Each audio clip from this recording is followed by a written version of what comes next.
Our host.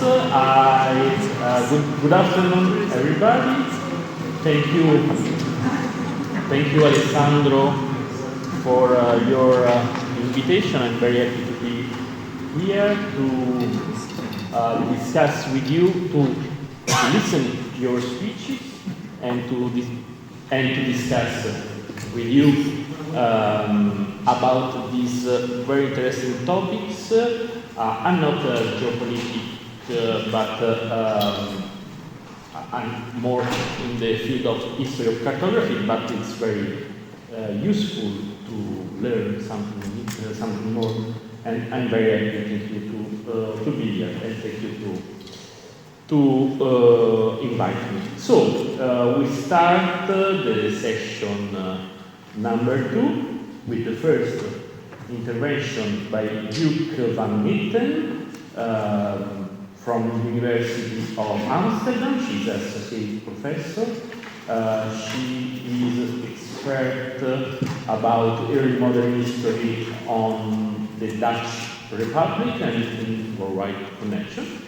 And she researches and wrote a lot about Dutch overseas companies in modern era. Her intervention is on lines of top of the world connected to the Arctic. So we move on to the north. Please. Thanks, Arturo. Okay, can you all hear me also in the back?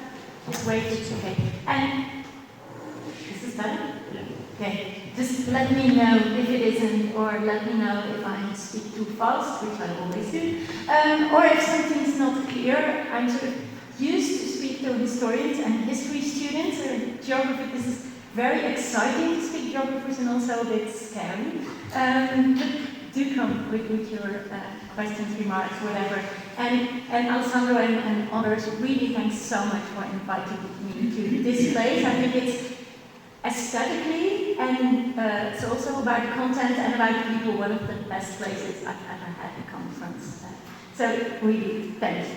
And so, you said we're going to the north, and we are in the end. But I wanted to start very general, and I know this is really tying in with what Alessandro just said, and of course we didn't discuss this really beforehand. So, when I was thinking very starting abstract about global lines of a connected world, and I think in principle, when you have 3 categories, I think I have 4, but I want, and this is really very literally explicit lines on the globe. And I think we need lines. Without lines, it's never a globe. I think that is important. Without lines, we just have a circle, or we just have a ball. But we don't need that many lines. We only need a few lines to recognize a globe. So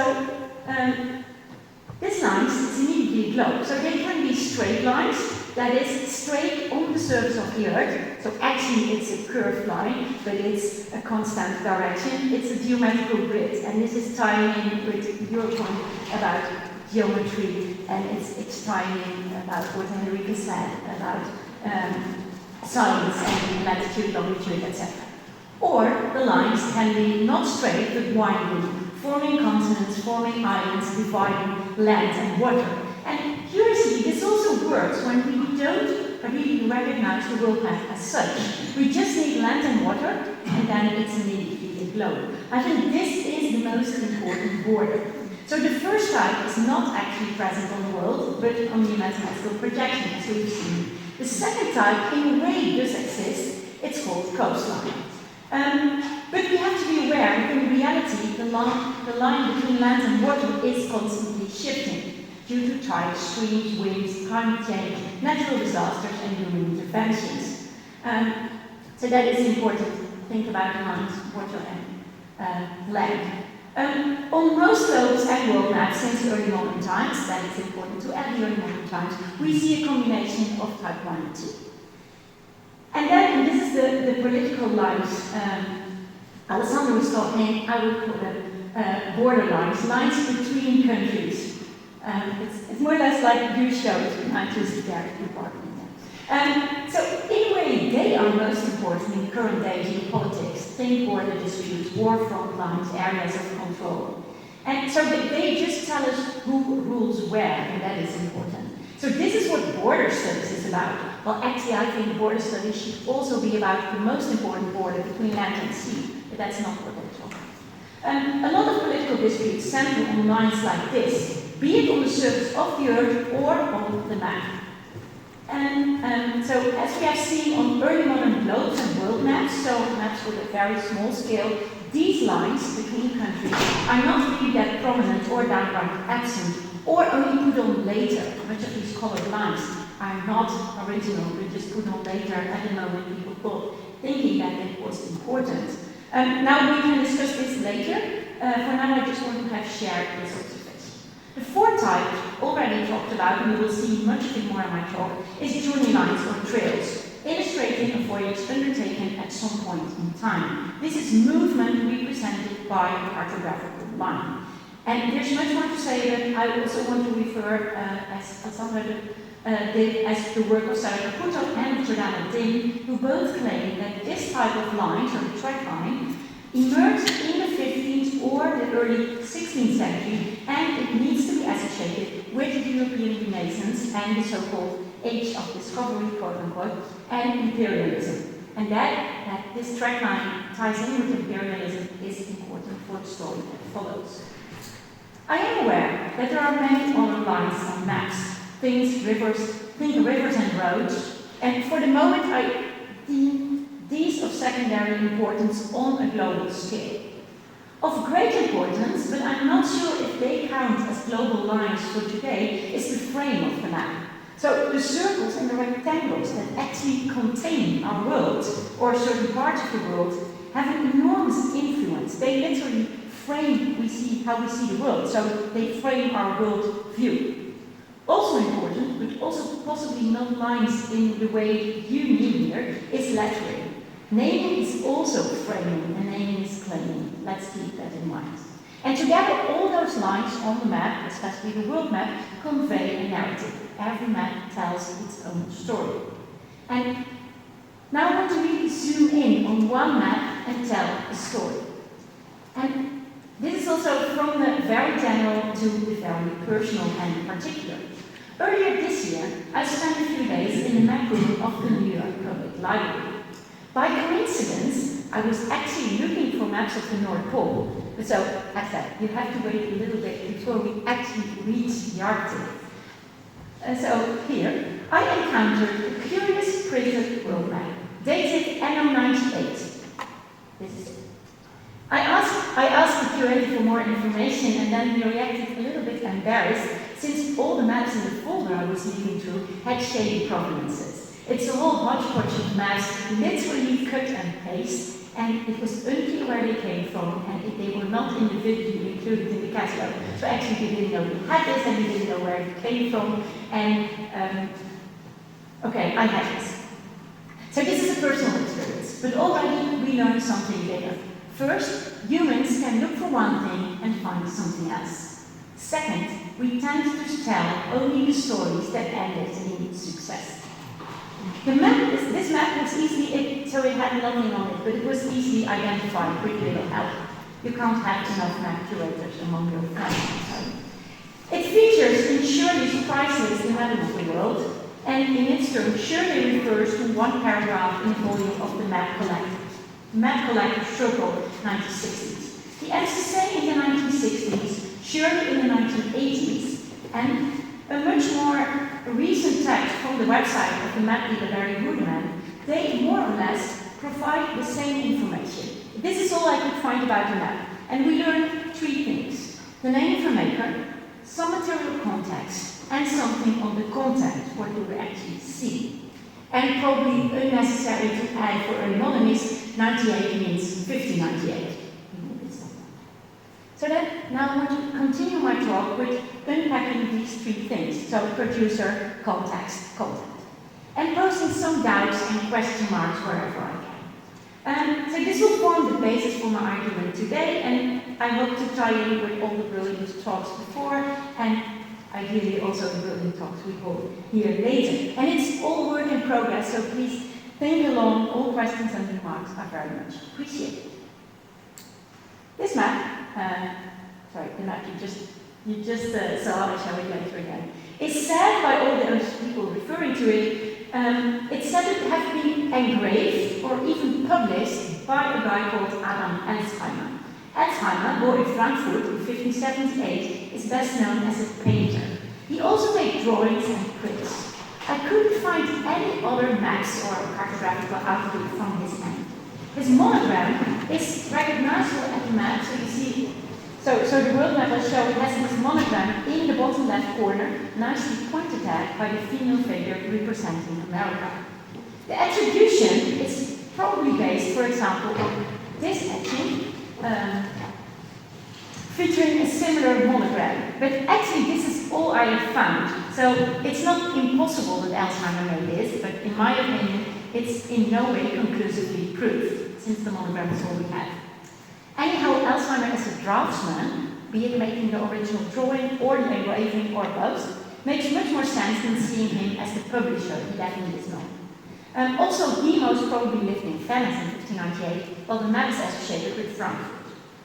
The three aforementioned sources and a Christie's auction entry regarding an auction in 2008 tell us about the material context of this map. It apparently features in a German pamphlet / chronicle / history group, whatever you want to call it. It's called the so-called Messerelationen. So they're related to the Frankfurter Buchmesse, the yearly annual book fair. And in these Messerelationen, the different authors, all under the pseudonym of Jacobus Francus, brought together news items from all over the world. So if you're less well versed in German or German black letters, I translate the full title into English. It's called Continuation of the Historical Reports, that's in Latin, and then in German it goes on, truthful description of all remarkable histories that now and again throughout Europe, in Germany, also France, England, Ireland, Italy, Sicily, Spain, the Indies are important, Hungary, Croatia, Poland, Sweden, Denmark, Transylvania, Latvia, Moldavia, Turkey, then we have more work. Since the last autumn fair of 1596 and a few months before, till the present autumn fair, this 1597, have occurred and proceeded. Printed in Frankfurt, 1597. So these were annual publications. The text also exists in a larger volume covering the years 1595-99, compiled by the historian Sebastian Brenner and printed by the same Frankfurt publisher, Paul Raffert. So the text in both is practically identical. Newsbooks like this sometimes contained engraved illustrations. Quite often, these illustrations were maps or plans, so cartographical stuff. But usually they are cities and battlefields. They're almost never countries or continents, let alone whole worlds. So if someone knows news chronicles like this with world maps in them, let me know. I haven't seen them ever before. I'll come back to the relation between the map and the book later. First, a point about content. What actually is illustrated here? So the NCC and Shirley and Goedeman state that these maps illustrate the voyage of Cornelis Houtman 1595-1597. In the Netherlands, this is known as the Eerste Schipvaart, or the first navigation, the first expedition to the East Indies from Holland to Java and back. And this is something I worked on before, so for me this was easy to relate, but maybe for you a brief context. And in a way it ties in with everything Henrike talked about, because the Dutch and the English weren't really, so the world divided between the Portuguese and the Spanish, but then were is the rest of the world. In 1560s, the Dutch were revolting against their Spanish king. And when this Spanish king also became the king of Portugal, he forbade the Portuguese to keep trading with the Dutch. So in Holland, at the time of growing welfare, the supply of East Indian spices and other Asian luxuries declined, while demand went up. Thus, for commercial and political reasons, the Dutch decided to sail to the East Indies themselves. So in this way it ties in with what Henrike said before, just a little later. This expedition, a fleet of 4 ships led by the merchant Cornelis de Houtman, was the first successful Dutch voyages, hence the first expedition. It was a big failure in financial times, but it shows the way. It showed the way. In a way, in hindsight, it's the start of the Dutch colonial empire in what's nowadays called Indonesia. So in hindsight, it ensured it was an event of enormous geopolitical consequences for centuries to come. But we're not in hindsight. We're still in August 1597. In Frank's newsbook, there is an unusually long text on this first expedition. Chronologically, it's inserted at the time of arriving back in Holland, so August 1597, but narrating the story from starting their departure in March 1595. In the book, this takes up 25 pages. It is the longest story on one subject in a whole 5-year overview. Most entries are not even half a page. I won't summarize the contents of the 25 pages. Let it suffice to say that the text is largely in agreement with other contemporary printed travel accounts of this voyage. It could be interesting to compare various texts more detailedly. However, for now, we set this issue aside. We have a map to discuss. I haven't yet found the map itself, and I want to talk about, in a copy of Frank's or Brennan's work. So the world map that I haven't found physically included in one of the books. I have to add, my research has been far from systematic here. I just have checked out a few online copies in various German libraries. It's something to pursue later. But since I haven't seen the map in the book, I don't know where exactly it was included.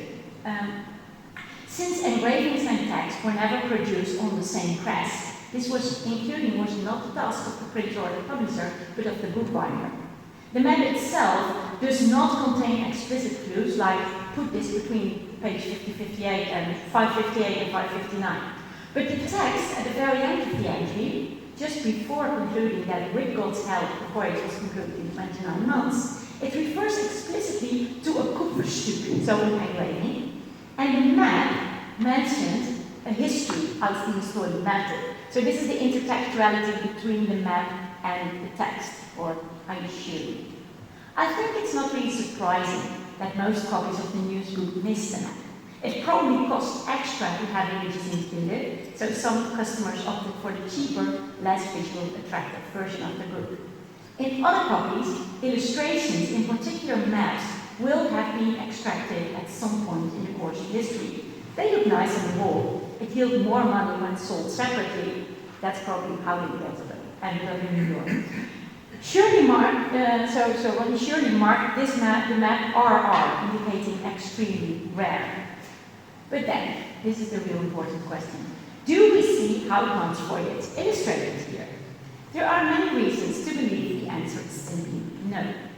Comparing this map with the map Captain Lena from Paris, that explicitly state it shows the Dutch 1595-97 voyage, several differences stand out. And I don't know if you can see it here. What we said here, see here, you see this. Yeah. You see Yes. It explicitly starts in the Netherlands, and then you have 4 ships going outbound, with stops at the Cape, a stop in Madagascar, clockwise, and circling Java, visiting Bali as well, and then 3 ships going back, with a different, more southern-bound route on the Indian Ocean, and also a different route on the Atlantic. So only 3 ships make this. All this, what you see here, what I just told, what is illustrated here, is actually narrated in all the travel accounts we know, and in the aforementioned German newsbook in 25 pages. At the most elaborate and officially sanctioned travel journal, printed in Amsterdam in several languages, 1598, there is this more or less the same map, it's the same part of the world, but without ships and without track marks. On our world map, however, there is just one ship. There is no clear starting or end point, and there is definitely not a visit to Madagascar. What is even more striking are the lines that are also marked on this map, crossing oceans and parts of the world that Houtman did not visit at all. Near the westernmost tip of Africa, so you see it here, So a line diverges. Assuming it comes from the north, it's turning right, then crossing between South and Mesoamerica. I probably don't need to tell you this was 315 years before the opening of the Panama Canal. This line ends in the frame of the map, at the equator and at the coast of the unknown Southland. It doesn't continue in the far east. However, we have another one, in my opinion, the most exciting one. It sails to the south of Java, Java mentioned as such, then turns north in what I would call the Moluccas, and further in what I would tentatively would call the Philippines and Japan, even though we can't be sure which islands in these forms are meant to represent. Then it goes on to the north of Asia. The sails definitely suggest, I don't know if you can see it, but the sails definitely suggest that it's sailing westward. And so it's sailing below Nova Zembla, it's called Nova Zem, and then circling back to Europe. Not really going back to the Netherlands, but just somewhere there. So this is not Houtman's voyage. And this whole thing, those lines, are not mentioned in the MCC or with Rudeman, nor in Shirley's main text. Only below the image, Rodney Shirley just adds that the map includes a speculative crossing of the Isthmus of Panama and a speculative route through the Northeast Passage. How can he and Barry, Mr. Rudeman, not find this more remarkable?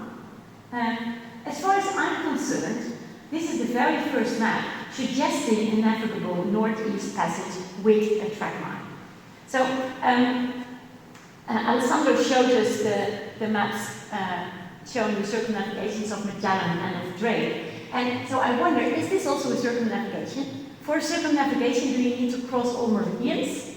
Or does this count as a circumnavigation as well? So interesting thinking about latitude and longitude. My question is just, how does this relate to other maps that show circumnavigations with a track line?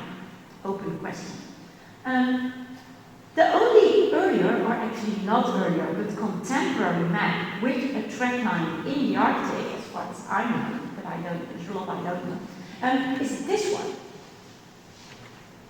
So, attributed to Willem Barents, printed in Amsterdam. If you want to know more about this, there's a full podcast with me and Jerry Bronte talking about exactly this. And then I do talk about polar bears. I always want to talk about polar bears, but I won't do today. But Willem Barents had actually sailed there in the years 1594, 95, and 96, 97. And his last voyage, I hope you can see it, is illustrated here. Barents and his crew were on their way to China. So in a way, this was the first navigation of the Dutch. It had the same goal to set up trade with East Asia. But they, like me, were looking for one thing and found something else. They did not get to China, but they discovered, I know it's a complicated term, they discovered Spitsbergen and the north of Nova Zembla. And then they got stuck on the last mentioned part of the world, so the north. Here you see the house they built and where they wintered. So they got stuck there August 1596. Barents himself died while trying to return to the mainland in the summer of 97. But his map, this one, made it home with the rest of the crew. So 12 Dutchmen who survived the Arctic winter. If you compare Alzheimer's map with Barents' map, so in Barents' map, oh, this is about the story. I cannot post it. Barents' map is engraved by Baptista Djoeke, published by Cornelis Claes, so it's as much their map, we call it the Barents' map. But, when we call the other one Alzheimer's map, on the basis of a shaky monogram, we can call this many other people's map. It's immediately clear how general, how fake, and how crude Alzheimer is. I have two more points about Alzheimer's map, then I come to conclusions and open up a much larger argument. As I mentioned, Shirley dismisses 2/3 of all the track lines here as speculative. But could it be that they are all speculative? That speculating about circumnavigating the world via different routes may have been even the point of the whole map. I think this is what you just said. It's about possibilities, showing that it is possibly possible. But that's just the idea I just, when you were talking now. The map is titled below. I don't know if you can read it, it's quite small, but it says in German, image of the world in which is to be seen the newly found Indian navigation and the wonders that can be found there, as the history mentioned. Which wonders? So maybe the quite fake sea monster in the Indian Ocean? Or is wonders the animals and plants around the map? We should look at the margins as well. 4 feeble representations of the continent surrounded by local fauna, flora, and some here around. Europeans superior in several respects. It's a quite typical decoration of world maps of this period, but it's all the rest of the world, not only Asia. It does in no way give more prominence to the places the Dutch led by the Houtman in the mid-1590s had visited. And the portraits of Columbus and Vespucci also don't particularly point to Asia. They suggest America, and they suggest new discoveries in general and modernity, maybe.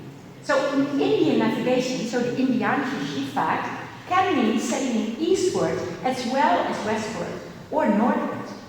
Newly found, in my opinion, is least likely to refer to Houtman's expedition, since that route was already found over a century before by Portuguese. So did Alzheimer, or whoever co-produced this map, perhaps had information about another newfound route, be it crossing Mesoamerica or the Northeast Passage. It's not about truth and about impossibilities in hindsight, as we know. It's about knowledge and perceived possibilities at the turn of the 17th century.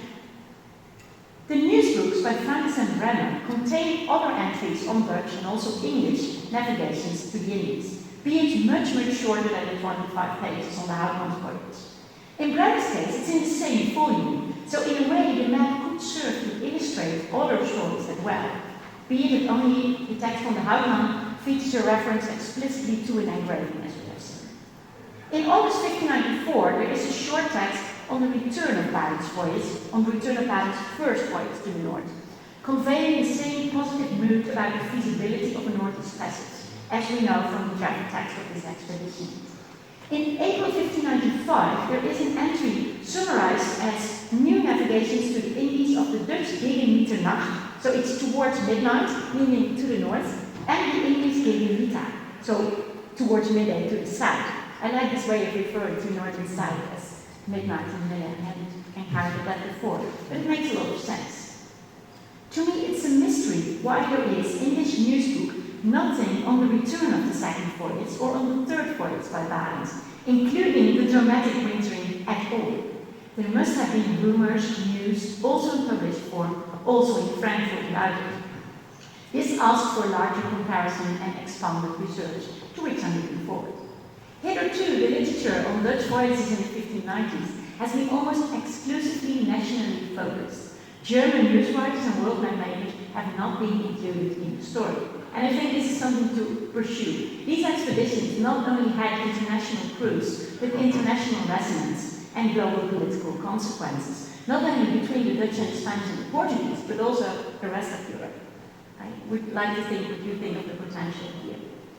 One suggestion for solving the aforementioned mystery, why is there nothing on Barents in the text about his second and third voyage, is actually the same as something I started with. When it was about my personal travel to the West Indies or to New York in this case, we tend to foreground successes, things that worked out in hindsight.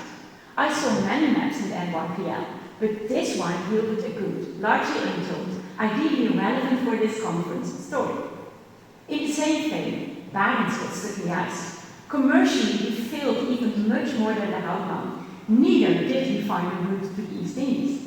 So this probably at least explains why this world map has been called, and is still being called, illustrating the Houtman's voyage.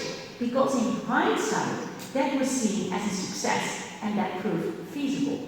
And with it, later developments in the region could be explained. If we, however, not just think hindsightedly, if that's a word, but try our best to reconstruct contemporary knowledge, contemporary ideas, we can start understanding contemporary stories, as well as contemporary plans and preparations based on their perceived possibilities. Now, do I have some more time to open up? I literally like to open up. A northeast passage was not found for centuries to come. Nowadays, 21st century, this route is feasible, which has everything to do with global warming, especially when compared to the late 16th century. Here I just mentioned the term little ice age. It will suffice. It also has enormous geopolitical consequences that you probably are familiar with. The 21st century has been labeled the age of the Arctic. People talked about the scramble for the Arctic like the scramble for Africa. Different countries are claiming islands and oceans on top of the world. See, for example, how the Russian flag was placed at the bottom of the Arctic Ocean at the North Pole in 2007. Next week, there's Greenland Science Week 2025. It has all eyes on Greenland as its motto, and that is not exaggerated. And that's my point. It's mostly seen as a recent development. The Arctic Council itself states on its website that, quote, geopolitical activity in the frozen Arctic has historically been fairly low. Many modern geopolitical thinkers have not really included this part of the world in their theories. Mackinder mentioned the ICC in his Heartland theory, but it's not really part of his analysis. And for example, in Wallerstein's world system, the Arctic does not really feature. The Arctic Institute on its website states that the 19th century is far back, and mentioned just a little about the early modern period. It's about whales and about food. I think it's about more than just animals.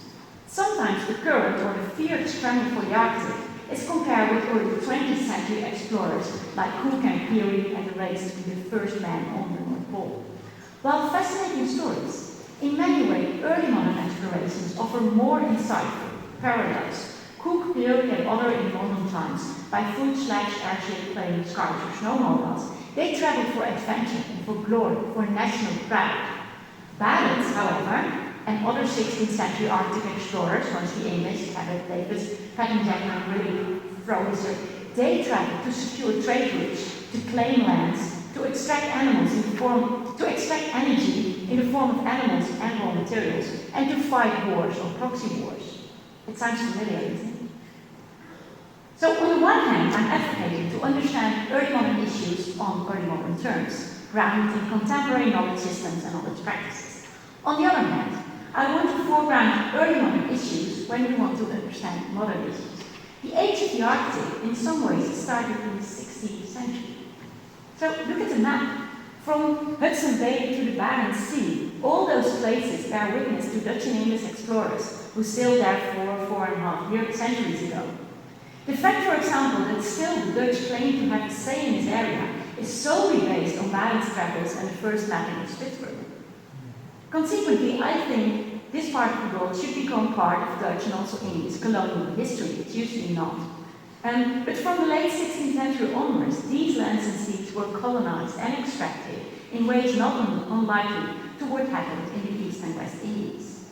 So, tentatively, this is really tentatively, I think is still with us and very problematic. The prominence of the Mercator projection has started because of the early modern failure to find the passage. When this part of the world seemed or turned out to be inevitable, it could stay at the periphery of the map, largely oversized in some ways, but oftentimes literally cut off or hidden from our world views, really literally.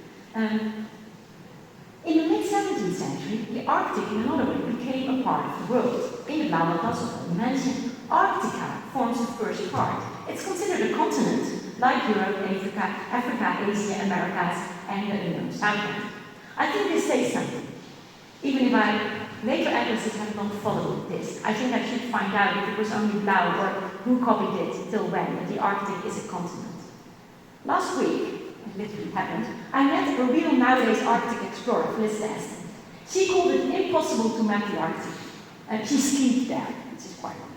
Mostly because the continuously shifting ice sheets. And so there are no lines between land and sea, so she said it's impossible to map. Early moderns, however, didn't think the Arctic impossible to map, even while they hadn't visited the place. As I've argued elsewhere, we can scold them, Mercator, for being inaccurate or for providing myths and phantom islands, but I think they teach us that it's maps that define how we and others look at certain parts of the world and at the world as a whole, and how we react to this, so what we do with information presented. Pictures of the globe don't tell you what the Earth looks like, but good people think important about it. On top of the world, all meridians converge. And so this is, in a way, the whole system of meridians, and that meridians as longitude is associated with time that stops working when you're at the North Pole. It's a place of wonder, ambition, and pride just because of the coordinates. And there are also the other lines, fluctuating and volatile, on the surface of the Earth on the map. They form more or less real and imagined boundaries between land and sea, between ice and water, and track lines of voyages or speculative voyages. The way these lines are represented and subsequently interpreted by others, like historians, are in no way innocent.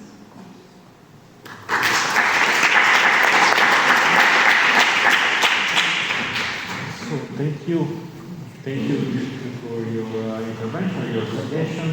I think you traced some important points from the different lines, coastline, road lines, and so on, that we are sometimes thinking more than just to see and pass over, but to reflect better on that. I think listening to your very good intervention, how the fascinating of the map, the wonder of an idea could move a whole company or society can move the world. Okay, just use some word. And I read something you said. It's not something about the truth, but the knowledge that is the point to understand what was the main issue about the early modern times.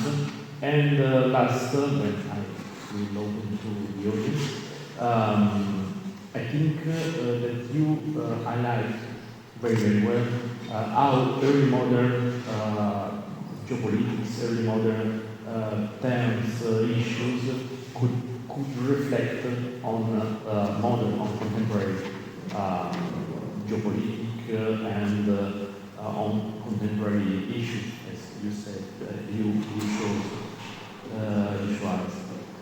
So thank you so much. Any question, any comments from the audience? Please. Okay, thank you very much for the presentation. I'm fascinated by this map. Now I was wondering, for me it's a speculative map. Were they perhaps trying to raise money for a business, like what happened with the tulip crisis decades later, of course? But was this an instrument for speculation, saying the Dutch have the route, the Spanish have the route, we're going to find a route? It's not impossible, but then we have the issue that the map is only. So I have seen the thing in New York, which is cut out, and I'm not sure where it could even be come. And then there are just two other references that say the map is found inside this English book. It's nowhere else. And then there is the intertextuality between the book, and the book is telling about this voyage. So it could be different things. It could be that this map was already made for a different reason, and then included in the book, because it's definitely not the same in press. But it definitely tells more than the text. So this is what keeps me thinking. And there's a follow-up element to it, is that around this period there was quite a bit of polar projection maps. So it's not only Mercator, but there were plenty of map makers that were making that.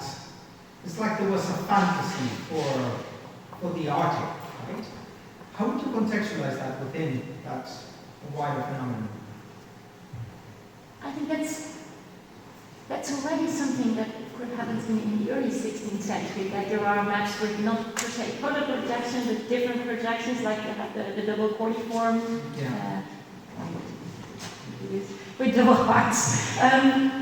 That centers in a way on the pole, and I think this also has to do with the fact that the globe is round and people trying to find different ways to show the whole wide world on flat paper. And that's also polar projection. Mercator himself tells that his projection serves one goal, but then it has an issue because he cannot show the pole. So the polar projection is at the bottom of his map. There's a small polar, so a small map in polar projection. So he realized that with one projection you cannot have the whole wide world, and that the poles is sort of the victim. The North Pole is the victim of this. And then you have the polar. I'm not sure how this ties in with people going there. It is in a way, it's in the same period, but it's not completely linked. So Arctic explorers and people showing the Arctic. But I think the way Mercator and Ortelius showed the polar islands and showed the possibility again to sail there, have contributed to the Dutch trying to find a way. The map showed it was possible. So, and then with polar maps like the one by Lauer showed were only after. This is the way Barents showed this is only starting with Barents, this way of presenting the pole as a polar projection and then an empty space. Something I think is very fascinating is you show a map about Arctica, the continent of Arctica without land. Yeah. It's fascinating. And it's the same thing that happened when Australia were discovered, were depicted on maps, and they described the new continent, Oceanica, but without the whole land as we know today. So it's quite interesting to define something before they had the whole figure of it and image out of it. It's an interesting parallel because I tend to have the parallel with the unknown Southland that was also in a way defined. And there's actually more literature saying that this was called unknown or non-dum cognita, not yet known Southland. But of course, the same goes for the Arctic. Yeah. And then, so in the mid-17th century, the Arctic becomes known, or at least they say this is known, and then there's still unknown Southland. But I think you're right. But Oceanica as a continent, as we nowadays understand this, that's good. Thanks. Other comments, please? Well, thank you very much, Djoeke, as always. Super interesting, very nice. Just about this map, I think the two things that immediately strike the eye is this is a very unupdated map. So, I mean, it's very, and you can see this by the gigantic Antarctica, Terra Australis, which is a feature that, I mean, anyone that had information, any information about the Pacific would never draw. So the Terra Australis is absurd for these days. So he's working with non-updated materials. So the person that did this obviously is not in contact with the best cartography of the period. He's operating at a popular level, and he has some old sources, maybe the early Ortiz, where you still find a big Terra Australis. Yeah, this is even more than. But this is even more. It's more than. So there's something going on there. I mean, it's so shocking that someone these days is depicting such a. I mean, you go to your kitchen and you will realize that in the 20s people already knew that there were no such thing.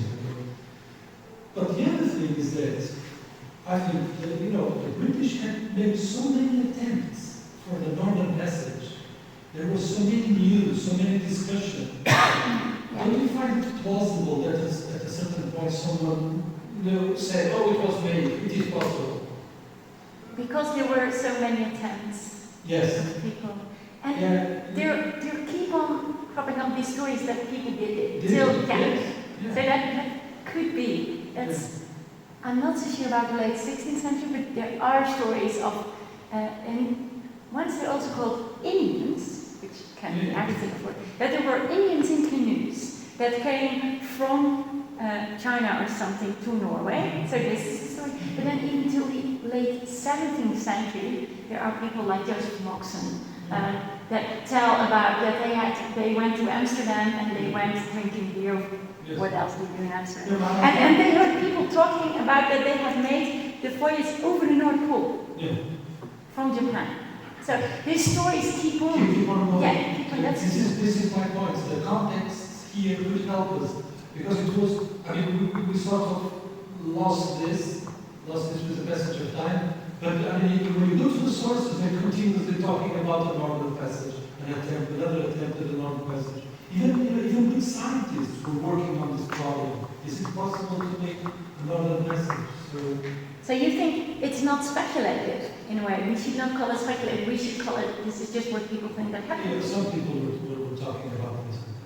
I would say that it was made. It could be made. It had not made. Maybe if there's a comparison to this in mathematics with the classical problems of mathematics, the multiplication of the cube, etc.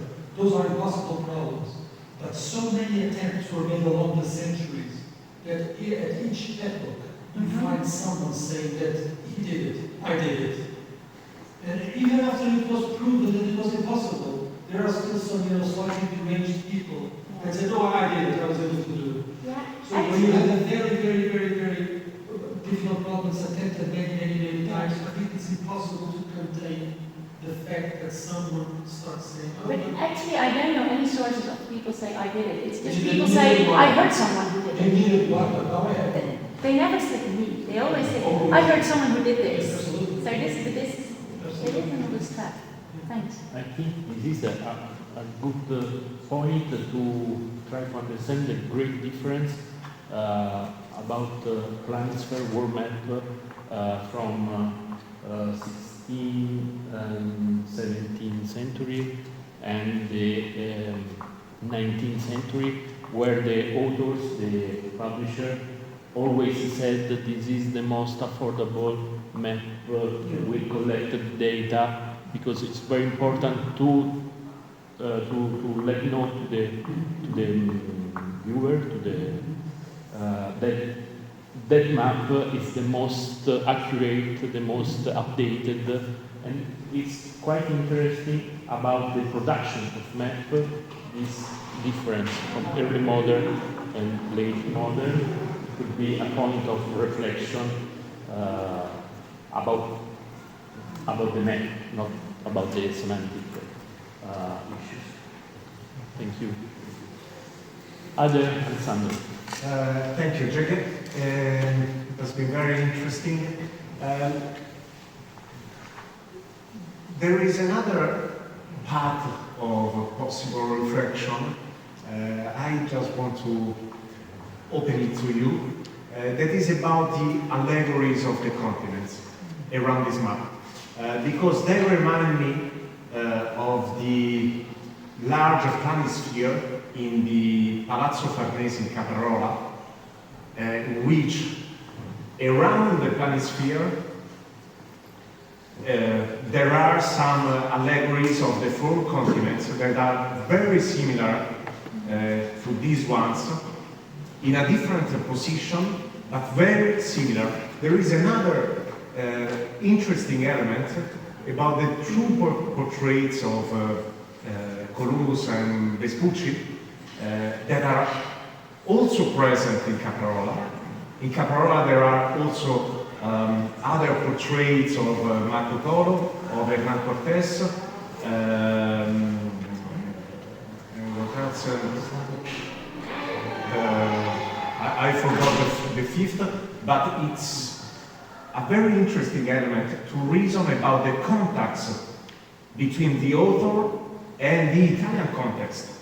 Because I noticed that he died in Rome in the late 16th He worked century. in France and afterwards in Rome. In 16 and 17, something like that. And the maps in Cattaneo, just at 60 kilometers from Roma, were made in 1578. So there could be some contacts, intercultural contacts. But as far as we know, he hadn't been there before 1598. Yeah. But Yeah, they maybe. have the same. I see your point. Could be interesting just to deepen this aspect also. If it was he, Yeah. I still have my question. Yeah. Thanks. Thank you, Alessandro. Any comments and questions? So, I think we can close this first intervention. I really thank Djoeke and all of you to discuss about these topics. Thank you. Okay. So,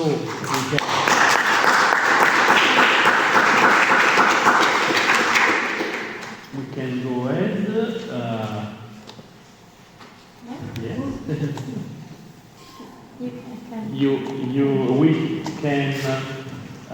We have Lena Mirošević, professor from Department of Geography of the University of Zadar. Her research is dedicated to historical and cultural geography with a focus on cartographic sources, historical demography and toponymy. Especially her work is concentrated on the coastal and island region of Croatia, and she published a lot of papers. The most recent are about early modern nautical charts of the Adriatic and the symbolism of artistic elements in natural charts of the Adriatic Sea. So, thank you. The floor is yours. Thank you very much. So, good afternoon, dear colleagues, dear students. Of course, it is my pleasure to be here. Also, I would like to thank to the organizers of the conference and to Alessandro Ricci, who invited me to be the part of this conference. I believe that the conference and such meetings are always the best start point for a new collaboration, for a new networks. And also, I hope maybe that my lecture and the lecture of my colleagues today will be inspiration for a student and their research. So today, in my presentation, I will share some part of the results from our scientific project. The project Early Modern Nautical Charts of the Adriatic Sea, Information Sources, Navigation Means and Communication Media. So the project has been completed, but during that project we collected more than 100 nautical charts and maps of Adriatic Sea. Here it is also the link of our web page of our project, where we where it is almost all collected nautical images of nautical charts and maps of Adriatic Sea. So in that project, my role was to decodate, to reading, to analyzing symbolic representations of decorative elements on early modern nautical charts of Adriatic Sea. My null hypothesis, or the base hypothesis, was that all maps, including of course nautical charts as all the thematic maps, are the medium of communication. They are medium of communication because of their extremely varied communication capacities, and they are also available source or tools, medium for research. It could be a source of different kind of information, depends on our standpoints, of our aims. but they are of course a valuable source of information about historical landscape, migration, contacts and conflicts, symbolic communication, and etc. So they are, we could conclude, a multi-layered source of information, but not only of the depicted area. They are also a valuable source of the methods which have been used to create them, the source of their authors, cartographers, and the circumstances of their production. So also I have to point out that I'm both. I'm a geographer and historian. And in my research, I was focused into two disciplines in geography, cultural geography and historical geography, because I believe that with those two disciplines, it is the best way in which I could combine history and geography. And of course, the best medium for such a research are old maps, old nautical charts. Therefore, my theoretical framework and methodology has been mostly shaped by the approaches from cultural geography, or to be more precisely, from the new cultural geography. You know, as geographers, that new cultural geography was that new point, that new turn in cultural geography, when were introduced new approaches which were more focused on social and political landscape, and of course with the new approaches came, of course, new methodology in cultural geography and in geography. Here I point out just a few very important scholars, Cosgrove and Jackson, who introduced those new approaches and, of course, new methodology like iconographic or imagological interpretation. And very important person or scholar, because he was the first critical geographer, Harlim. He was introduced a new way of reading maps. He changed the paradigm for reading maps as a neutral documents. The new way was that the maps are very, very important document of which we could read as an ideological and cultural text, and that was something new with, of course, new methodology, decomposition and deconstruction. Also, I have to point out, just briefly, or to explain four important perspectives in methodology of deconstruction, which will later illustrated in my examples. So the first perspective of methodology of the construction is analysis of the influence of the map's geometric structure, subliminal geometry. The perspective where the placing of some structure are at the center of the map. For example, here on map Mundi, on which Jerusalem is positioned at the center of the map. Obviously that the cartographer, that the author wanted to point out the importance of Jerusalem, but also they wanted to create a medieval European thought shaped by Christianity, or Europe on Ward's map, on Mercator's projection, where it's also positioned at the center of the map.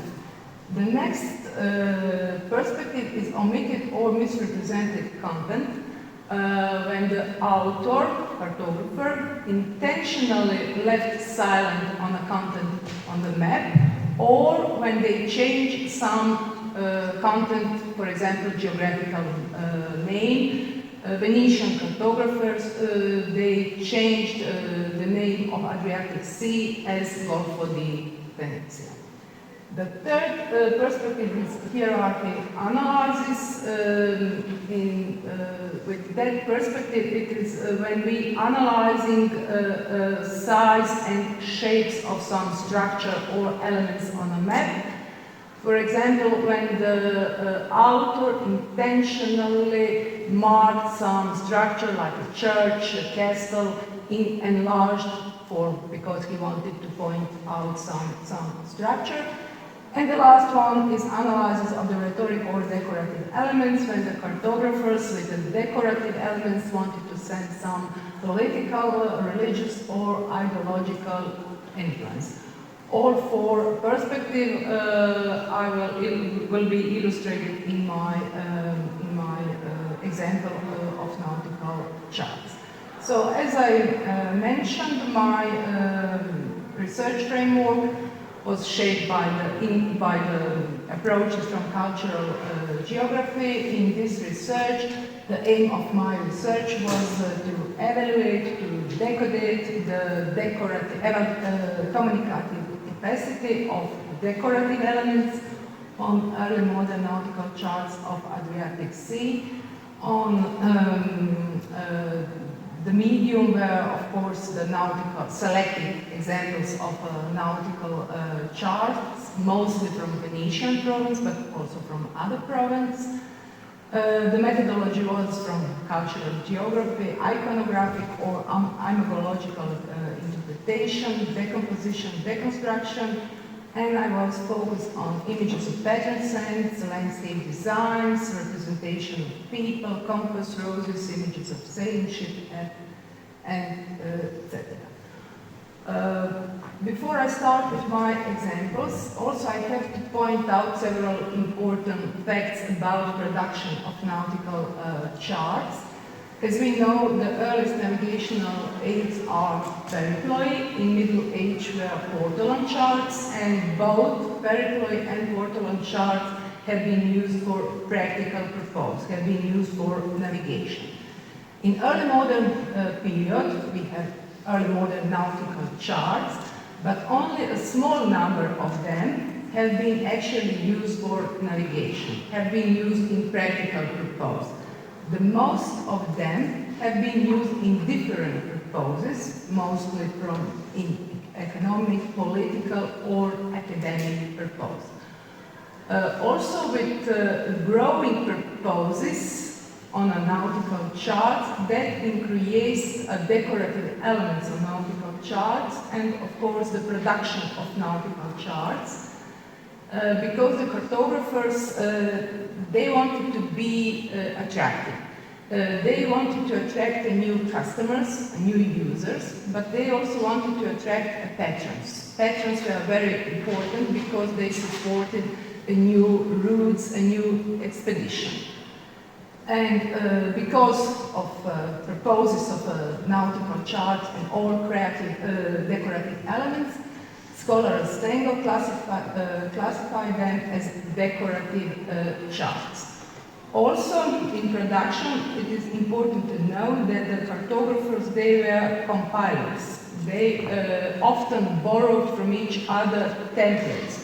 For example, famous cartographer Mercator, he made very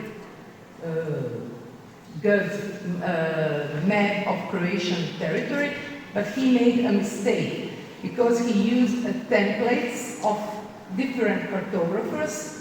So he twice mapped capital city of Croatia, Zadar, once as Zagabria, with Italian geographical name, and next time with the German geographical name, Agra.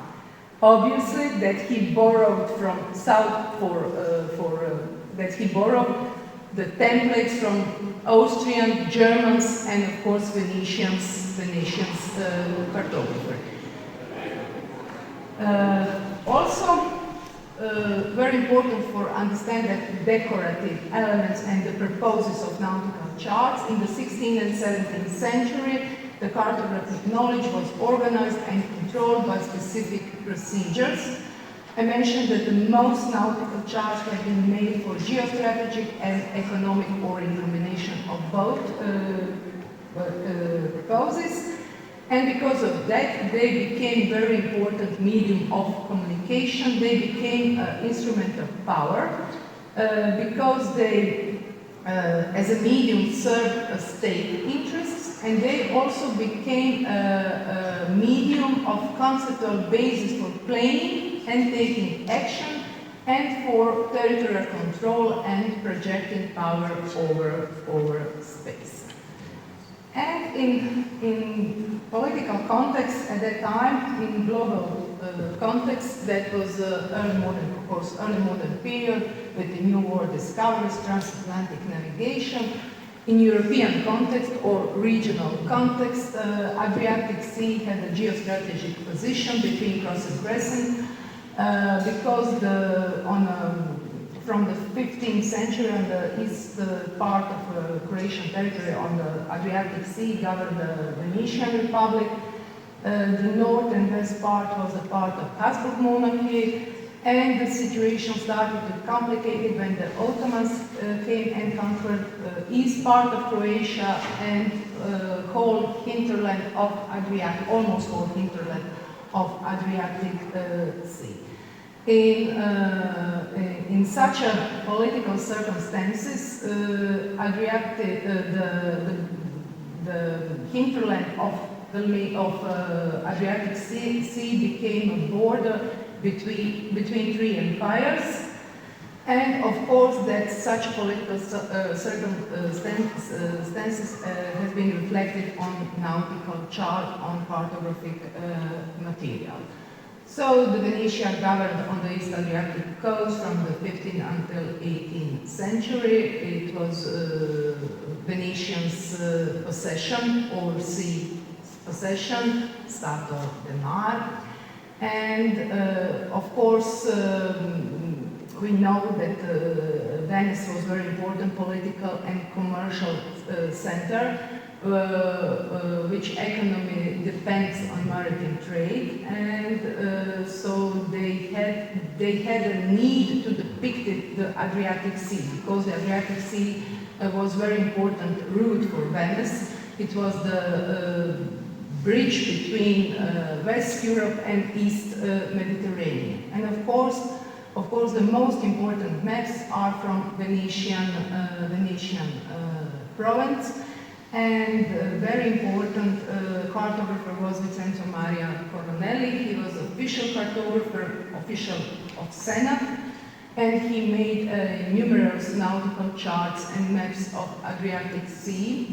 Also, he became a key reference for Venetian cartographers, but also for other European cartographers. And the first example is the Coronelli's nautical chart of Adriatic Sea.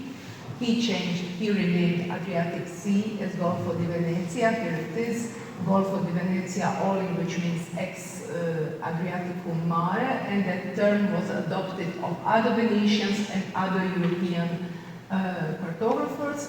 And here it is very interesting decorative elements, the breadth of 45 cities. In red are all cities from both sides of Adriatic Sea, but it's very interesting that size and shape. You may notice that all cities from both sides are depicted in the similar size. Only the Venice, of course, it is on the top of that red, depicted with enlarged miniatures. And on the top of that miniature is the mainstay symbol, a winged lion.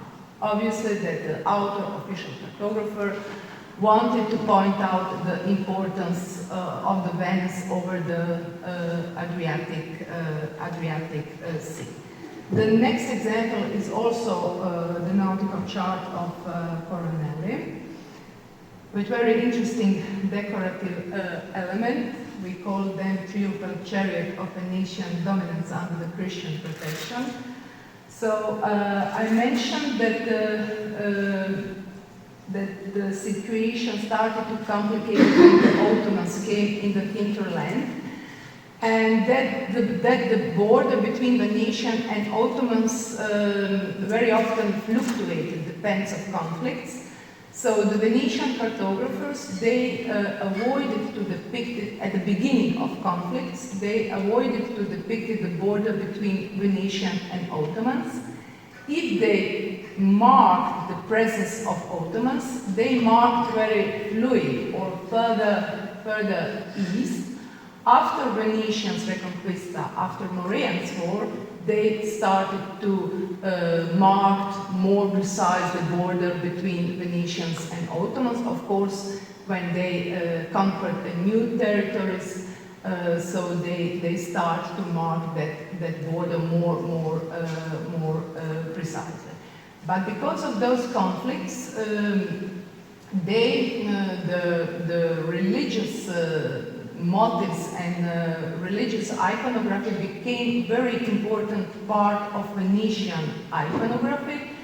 Of course, they wanted to express that they are the protector that they are the protector of the Christianity in that part of the Europe. So they were very often depicted, of course, the patron of San Marco, cross, angels, because they wanted to engrave that they are really protected in the Adriatic Sea, and very important, of course, political subject in that part of the Europe. In the same manner, or also from Venetian province, the author is Tentigo. He also he pointed out that dominance of the Venice, with the female figure adorned with the insignia of the Doge, and of course with the lion of Saint Marco. Again, he wanted to express that importance of Venice and control over political and trade control of Venice over and along Adriatic Sea. He pointed out that also with the sailing ship were very often symbol on a nautical chart. And Venetian cartographers very often use that motifs to point out the control over the Adriatic Sea and importance of that route which connected West Europe and East Mediterranean. The next example is also from Venetian province. The most decorative nautical charts of Adriatic Sea from Venetian province, decorated in 3 sections with compass roses, linear scale. But it is interesting, the top, that medallion. It is amazing how author detailed depicted the Venice with all representative buildings, with the library building, Dutch Palace, Basilica San Marco, clock tower, bell tower, 2 columns. On first column is patron Saint Theodore, who was the first patron of Venice. Then on second is San Marco. And of course, on the top is winged lion. Again, he wanted to point out that importance, political importance of Venice and dominance over the Adriatic Sea. And the last one from Venetian province is the nautical chart of Antonio Milo. He wanted to be political actual, and he marked Ottoman's presence. Here we have on the east, he marked by the flag with the crescent moon. But I mentioned before, the map was made in 1583. The Ottoman's presence at that time was very near in hinterland of Adriatic Sea and very near to the coastal line. But he marked the presence of Ottomans very fluid, further on east. Then is actually stretched at that time. Of course, he marked the Venice, Habsburg monarchy, and other flag he used from Croatian kingdom, something some traditional and historical flag of Croatian kingdom. So we could divide a Venetian cartographic material of Adriatic Sea in two categories. One category will be cartographic material which have been used in practical purpose, like portolan charts, isolari. Venetians also made numerous isolari islands book of Adriatic Sea, and they were made in they were used in practical purpose for navigation. Also, in practical purpose, they needed other cartographic material like cadastral maps, plans, topographical maps as a tools for territorial governance, because Venetian managed infrastructure, fortifications. Of course, they needed the cadastral maps of text and etc. And those materials have been used in practical purpose and shaped by secrecy as a secret material. And the second material was made as a symbolic cartography, or that decorative nautical charts which can be used as a political propaganda, which have served the state interest of the Republic of Venice as a medium for producing and showcasing Venetians' knowledge about space. Also, Venetians, they like cartographic materials. In Dutch chambers, all cartographic material was very often present. They needed for governance, for economic, for political issue, etc. But they also like to decorate their public space and private space with a nautical chart. Very often they decorated their homes, especially with the nautical charts and maps of Venetian possessions. The second part are some examples from French cartographic province, because I wanted to compare some other cartographers, to compare with Venetian cartographers, but also to compare some distance cartographer in compare with Adriatic Sea, how they depicted, how they represent Adriatic Sea in early modern period. So the first example is a nautical chart of Martinez. Obviously that he was influenced by the Venetian cartographers.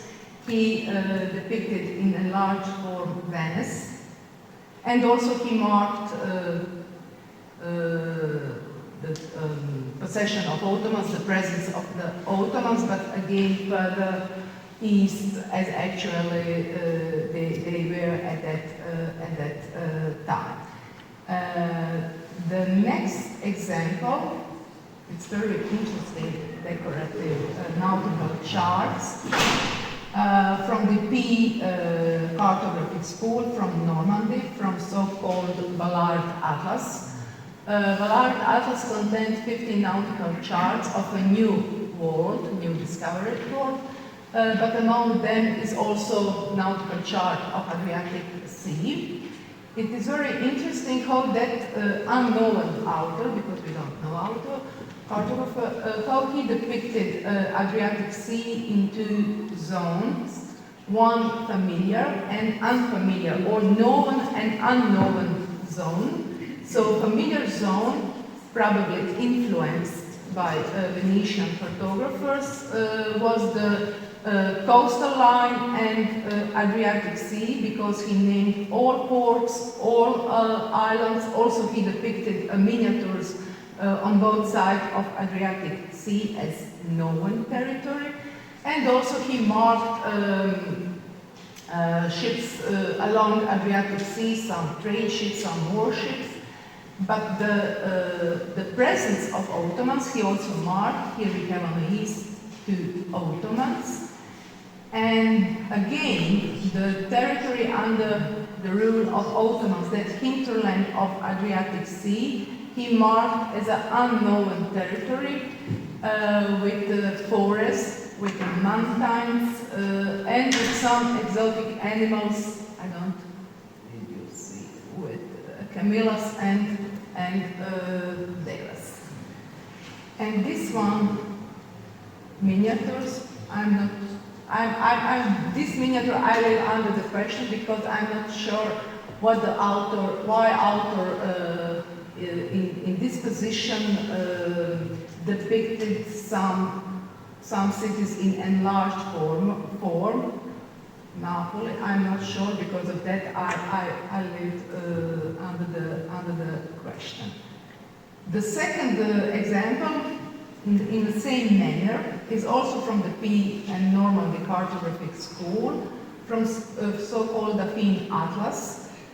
It is very colorful nautical charts in humanistic style depicted with that pastoral landscape as a cartographic Arcadia. And again, familiar and unfamiliar zone. Familiar zone is coastal area with islands. He named all coast ports, islands. He marked the ships along Adriatic Sea, and the hinterland again. He marked in that pastoral landscape with some with exotic flora and fauna, and with some mythological motifs in that hinterland of Adriatic Sea. And also he made a mistake, he named Adriatic Sea as Red Sea. So for French cartographic school, we could conclude that they were influenced by the Venetian cartographers, but also when they depicted Adriatic Sea, they marked that unknown territory with some exotic animals or creatures or some mythological images. Probably, of course, they were distance cartographers, and they marked that presence of Ottomans at something unknown, at something exotic.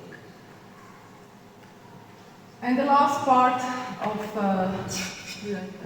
okay. I will. And the last part of my lecture, I would like to point 3 very often decorative elements or symbols on all nautical charts, not only, and maps, not only of Adriatic Sea. First, I would like to point a religious symbol. I mentioned before that they were very important, of course, and they were present on nautical charts from medieval, from early period. For example, on a portolan charts, they started to decorate, we also on a so-called neck of the portolan charts. They very often decorated with the 2 protectors, with the Saint Mary and Saint Nicholas, because they were a protector of sailors. And of course, later with the Ottomans' presence, the religious motive became very important, especially for Venetian cartographers. And here we have some examples of Virgin Mary and of Saint Nicholas, very often motif on a so-called neck of the portolan chart, but also later on an early modern nautical charts. We could that explain as expressions of a typical Mediterranean exuberance in religious faith, or we could explain that they wanted to point out that declaration of Catholicism, or as very often with the decorative elements, the cartographers, they don't want to leave left content on a map. They wanted always to fill the empty on a map, and then they used some decorative elements. One very interesting religious, we know all that religious symbol, but it is interesting because it's so invisible, very subtle. It is compass roses. So we know that the compass roses evolved from the wind roses. Wind roses had a practical purpose. And on the wind roses, the cardinal and intercardinal direction were marked with the first letter of the wind. For example, T, which means tramontana. The wind tramontana came from the north direction because they marked with the letter T opposite Ostro, O, and etc. But from the 15th century it became very popular, or the standard that they marked north with the simplified arrowhead or with the fleur-de-lis.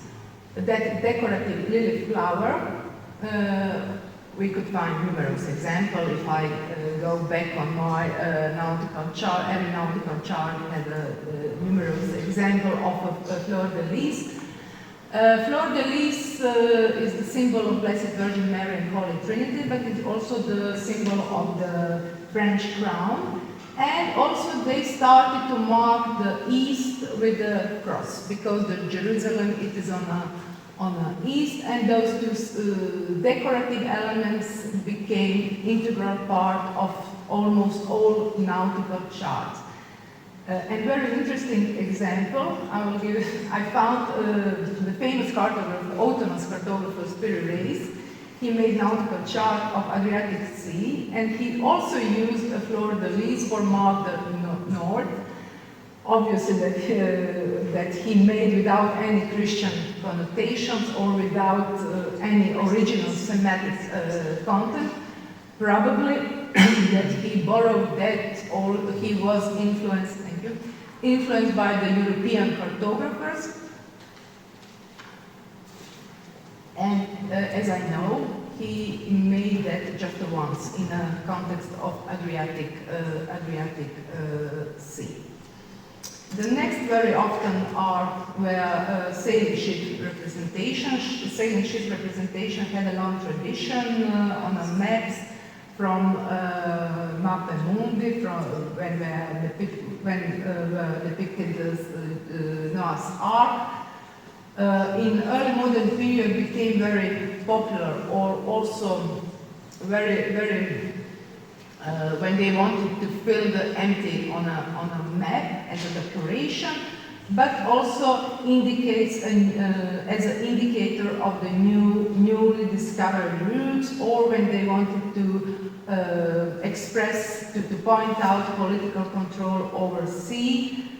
We saw that the Venetian cartographers very often used sailing ships in Adriatic Sea because they wanted to express that importance of Adriatic Sea and of course its control over Adriatic Sea. And the last one are sea creatures or monsters, also images with a long tradition in arts, in literature. In early modern period became a symbol, or very often the cartographers use them as a generic symbols of unknown territory, of something unfamiliar, of course, first as decorative, but they also wanted to express some unknowns about territory. Venetian cartographers they never used creatures for Adriatic Sea because that was its possession and they were very familiar with that territory. But I found by some distance cartographer two examples. So the barons, he marked the monsters, that generic symbol of sea creature in Adriatic Sea, and groups, he also marked sea creatures in Adriatic Sea. Venetians, when they used,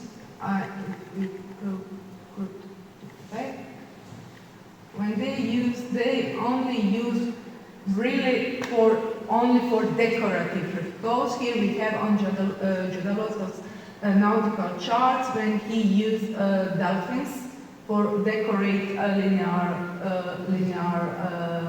scale. Okay, and finally we could conclude. So, of course, as I pointed at the beginning, that the Adriatic Sea had a geostrategic position, and because that was the border between empires, that certain political circumstances had reflected on nautical charts. For Venetian, that was a possession, and of course, when they had two categories of cartographic material, one for economic and business purposes for government on the East Adriatic coast, and the second were as a tool of state authority. The other cartographers, they were, of course, European cartographers. They were influenced by the Venetian cartographers when they depicted Adriatic Sea or East Mediterranean, because the Venetian cartographers, they were key reference for cartographic rendering of Adriatic Sea. Also, the other European cartographers, they marked that territory, that unknown territory, under the presence of Ottomans, with some symbolic elements, which also have been used for mark new territories in a new world. So they just bring it in a Adriatic Sea. And also, for the end, if I may, the whole results of our project have been published in the book.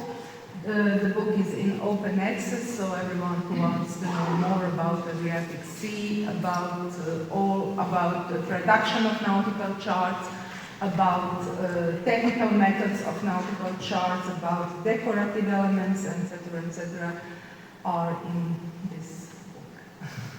So thank you very much. Thank you, Lena, for your speech. It's very dense of topic. I wrote a lot. I like some points. For example, the importance of the purpose of the network. Why the producer, the publisher, the cartographer made it. The use of the sources used by the cartographer. Mercator, for example, used different sources about Zadar area, no? And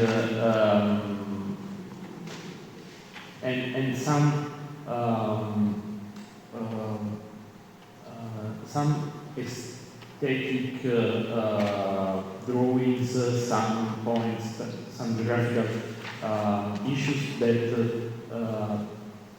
continues from a map to another, and also the error, the mistake, what is omitted or mistaken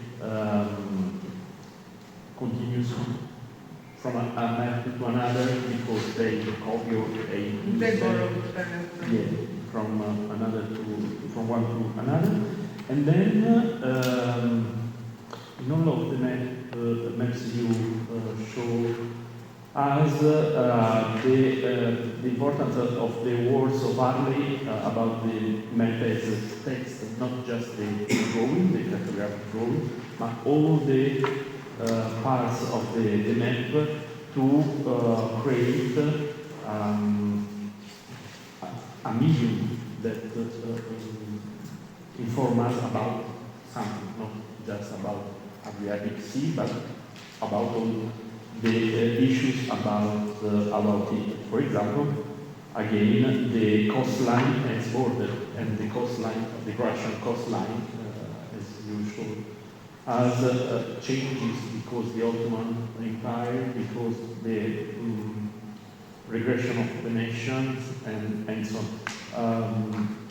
The maps were beautiful, not just for an aesthetic purpose, but for the information they shows us. For example, one said Ancona Sea, the Sea of Ancona. Not Venice was big, evident, but there was the sentence, this is not Adriatic Sea, but Ancona Sea. No, okay, here it is. I will go back. Oh, to Coronel. He named the change. He changed the name. What's another? Golfo di Venezia, Olim Adriatico Mare. Which ones? No.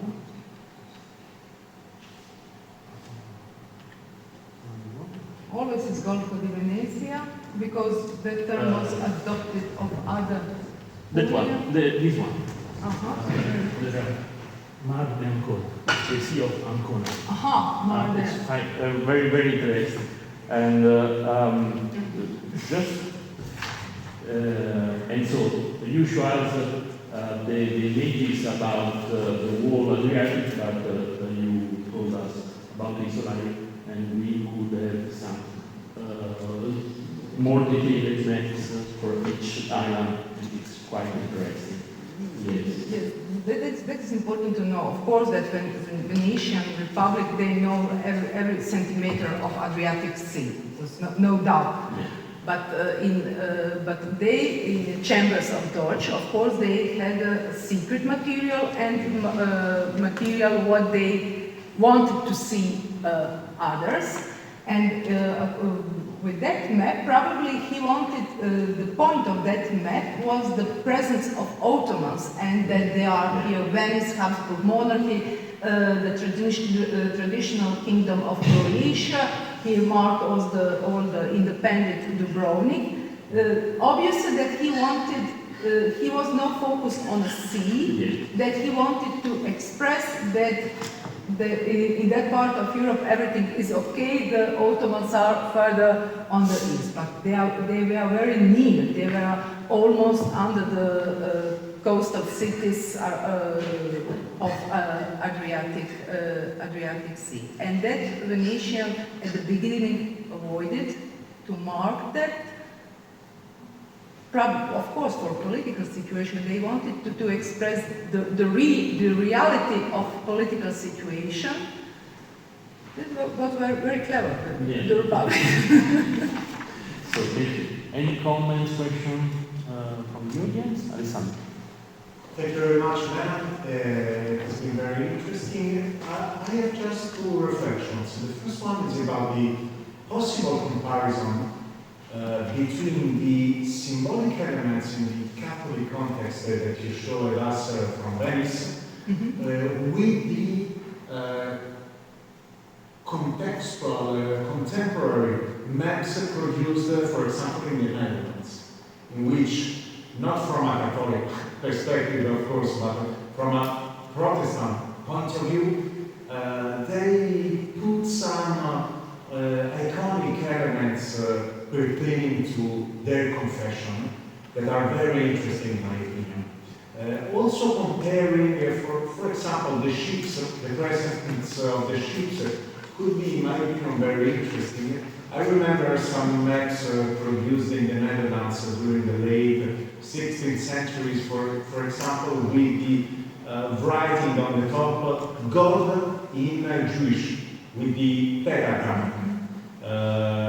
That is very interesting, with some of different decorative elements that were all pertaining the Protestant confession. So maybe a comparison could be, in my opinion, very interesting. I was thinking about it during your presentation.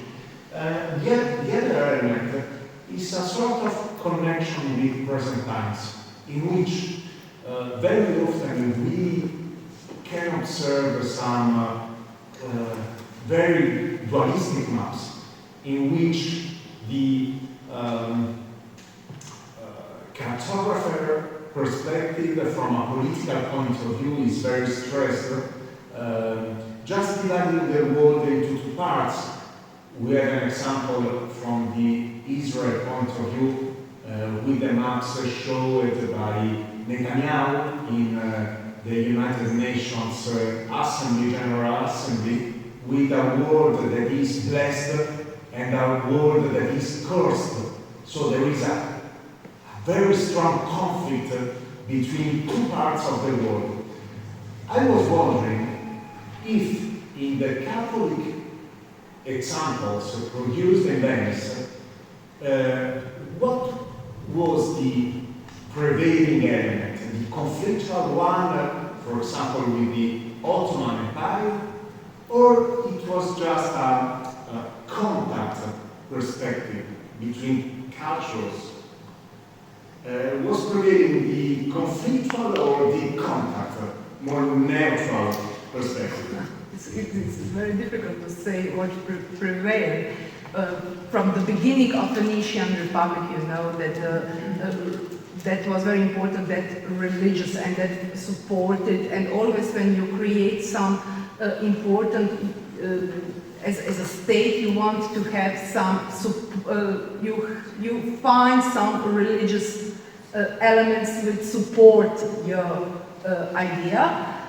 And now with the Ottomans, it's very difficult to evaluate. Probably we could, but we need more to find some evidence to support that. It's very difficult to say. I didn't. Okay. Other questions, please. Well, thank you very much. Beautiful lesson and great story. But I have two comments. One is a very minor one, and the other perhaps a little more substantial. The minor one is the following. Sometimes in these nautical charts, when they are very illuminated, lots of painting, sometimes there is a little bit of ambiguity on what to call two elements which are very near the coast. For example, palaces, buildings, or mountains. Because their function is not always just decorative. They provide visual signs, the information of visual signs for sailors. And when you sail very near the coast, having visual signs inland is safer than using a compass. So you make alignments. So sometimes you see mountains depicted because those mountains can be sighted from the sea and you can align your ship. This is not always. I only mean that sometimes we have to look at these elements with a little bit of care. They are not just decorative. And, for example, this happens with buildings. Sometimes they put some palaces. They might be imaginary, buildings or not. No, I agree completely. For example, the towers. Towers, they were very, very important for orientation. They were not just in decorative purposes, or those vedutas. Almost in that time, all cities had some church towers, and the main purpose of church tower was for orientation.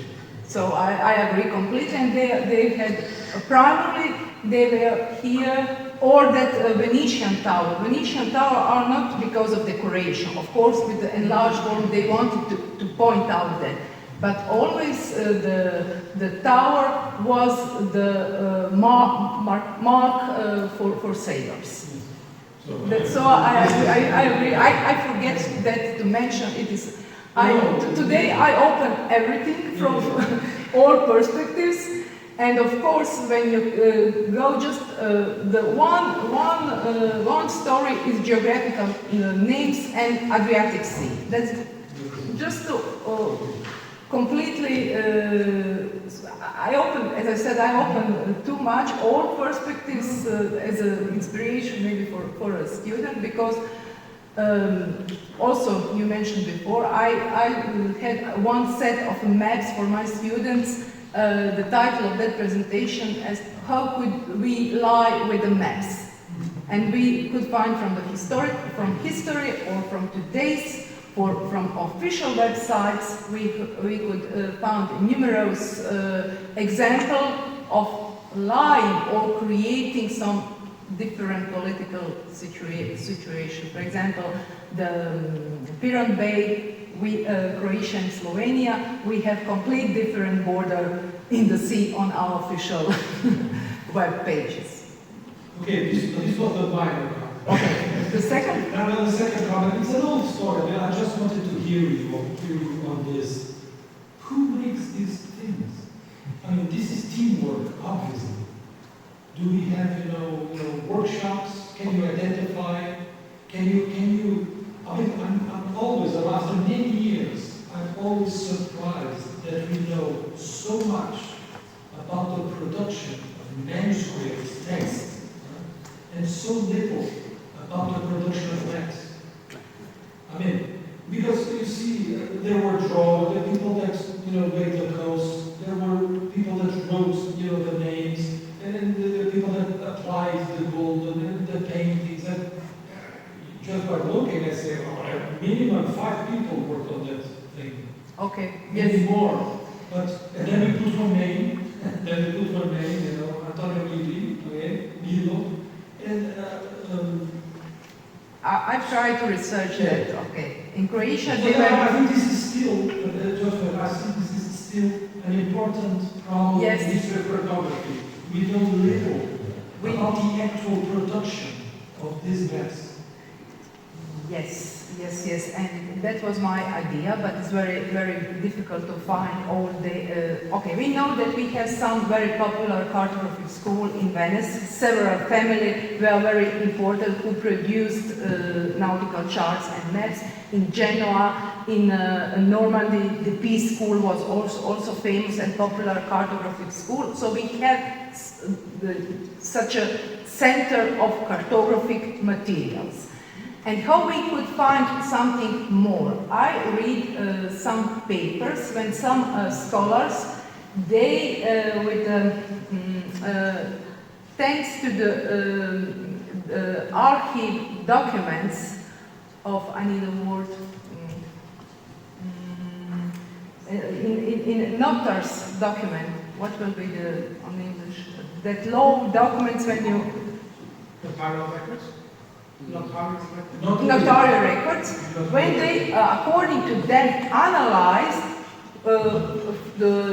that transmission of cartographic material to find all cartographers. I tried to make that in Croatia because we have a large archive in Zadar, but I didn't get, because the most that family were in Venice, in Genoa, and in French, or some, in other parts of Europe, where were that large center of map production. What I researched, that was the cadastral maps, because in Zadar's archive we have more than 700 cadastral maps of, the letters of Publico Perito, which were on the terrain, which made survey of that new territory of Venetia, in the hinterland of Dalmatia. They described precisely on every element in area. Then they came back in the office, in office in Zadar, and then according to that described they made cadastral maps and plans. And under every letter were signed with the publico paper. That's only what I found in Zadar. But probably in Venice, in Genoa, we could, with that way, maybe according to notary evidence, notary documents in archive, to see how was that transmission of that documents during history, and maybe something know more about. And also we know that we have manual maps, then we have three-way woodcut, the production in woodcut and in copper plate. So with the woodcut and copper plate, we have that massive production of the nautical maps and nautical charts. I don't want to monopolize very quickly. When you say that this was by Antonio Bruno, what do you mean? He made that map.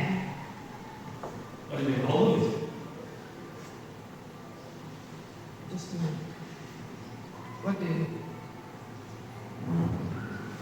What do you mean authorship to an object like this? What I didn't pardon. What is the authorship of such an object? What do you mean?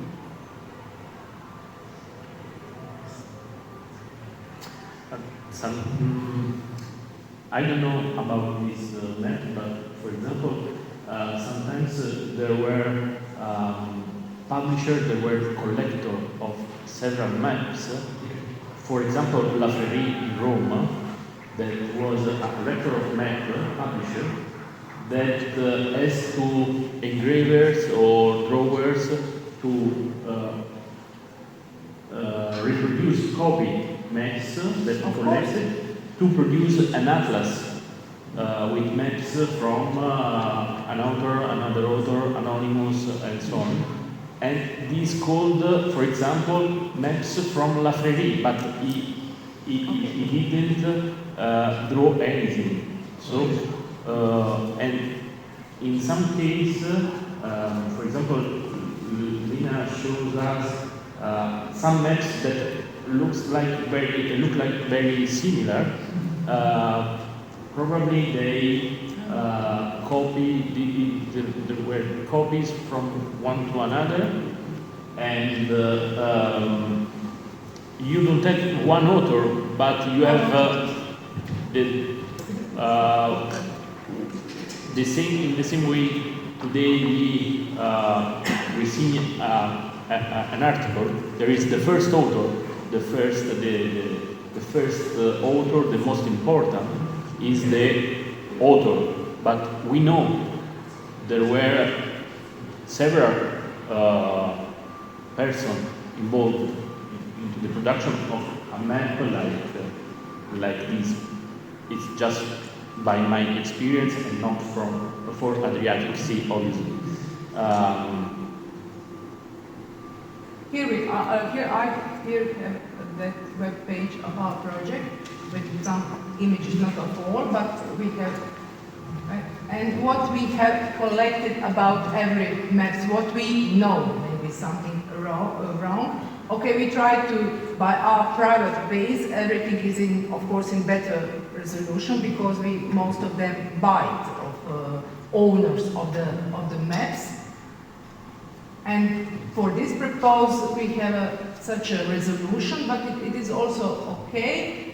So if we know the author, we name the author, the province, the size of the original or what we know, and the owner where it's preserved is the every nautical chart or maps, and we categorized, I think, as a manuscript or what we know about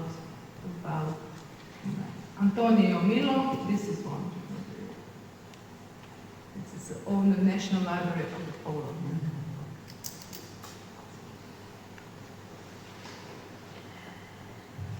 Also, when you want to see the evolution by some cartographers, then you have to choose one territory or for example, one island, and then you could see that evolution from cartographers to cartographers and the influence. That is also one approach for analyzing the nautical charts or the maps. It always depends on our standpoints, of our aims, what we want what we want as a result.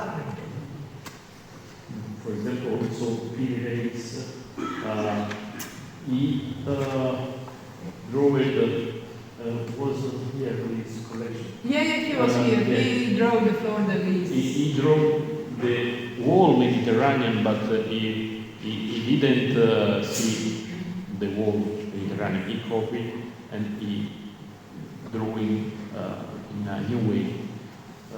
Because they compiled, they borrowed from another one, the templates. The key reference for rendering the Adriatic Sea was Venetian cartographers. If someone wanted to make a new map of Mediterranean, of course they borrowed of the template of Venetian cartographers. And that was That is a huge question, Enrique, and I always wonder why we, in some cases, cannot identify the author of the maps. This is a recurring question in my research activities. One answer I gave to myself is maybe more conceptual, and it pertains the essence of the maps, in my opinion, the nature of the maps.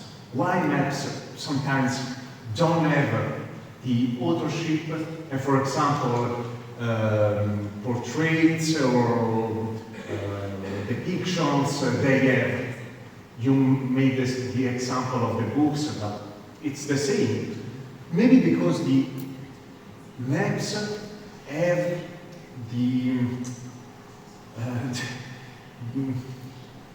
they play the role of something that has to be authoritative. So it's not properly an intellectual composition, but something else. Something that has its own life.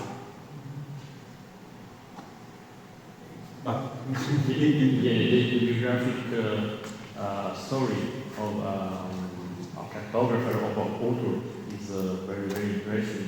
There was a project 20 years ago about minor cartographer of Italy, about the stories of the unknown cartographers from Italy, and it was very interesting because he highlighted how great cartographer, sometimes great because we know a lot of them.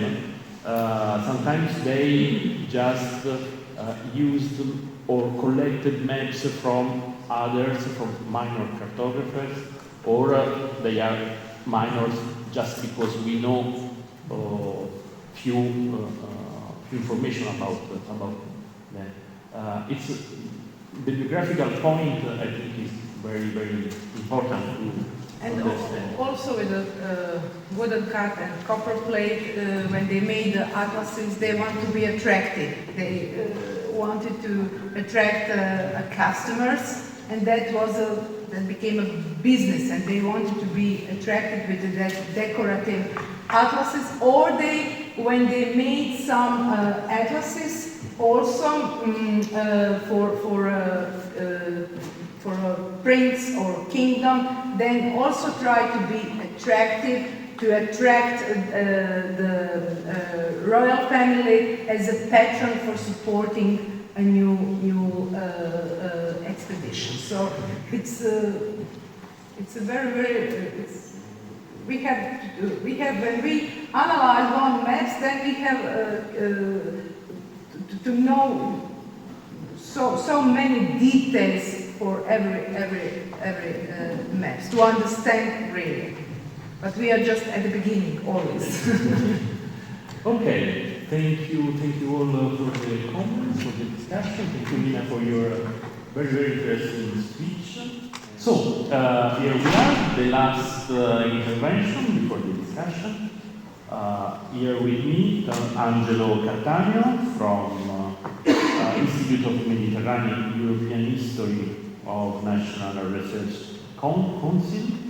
His primary research interests revolve around the history of the cultural construction of the space and forms of spatiality from 14th to the 17th century by studying cosmography, cartography, travel literature, and the spatiality of languages and religions.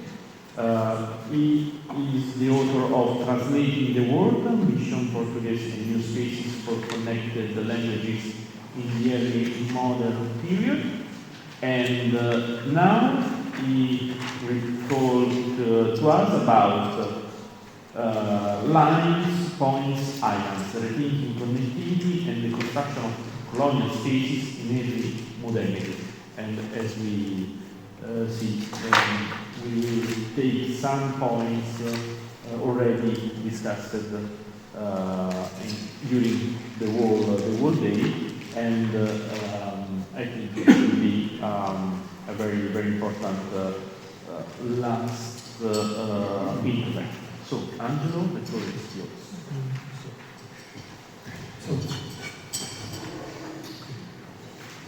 Thank you so much, Arturo, and thank you to Professor Ricci and Isabella for supporting, organizing, and gathering us together, also on this occasion. I slightly changed the title of my presentation. Instead of islands, I used insularity. So lines, points, and insularity with respect to the title you find in the program. The image you see, this first image I display, is a print screen of what I regard as relevant or remarkable repository that also includes the cartographic materials, the Atlas of Mutual Heritage, that is the result of collaboration between several cultural organizations in the Netherlands, which I found very inspiring. By the way, a very rich repository, easily accessible of visual material, including, I would say, cartography.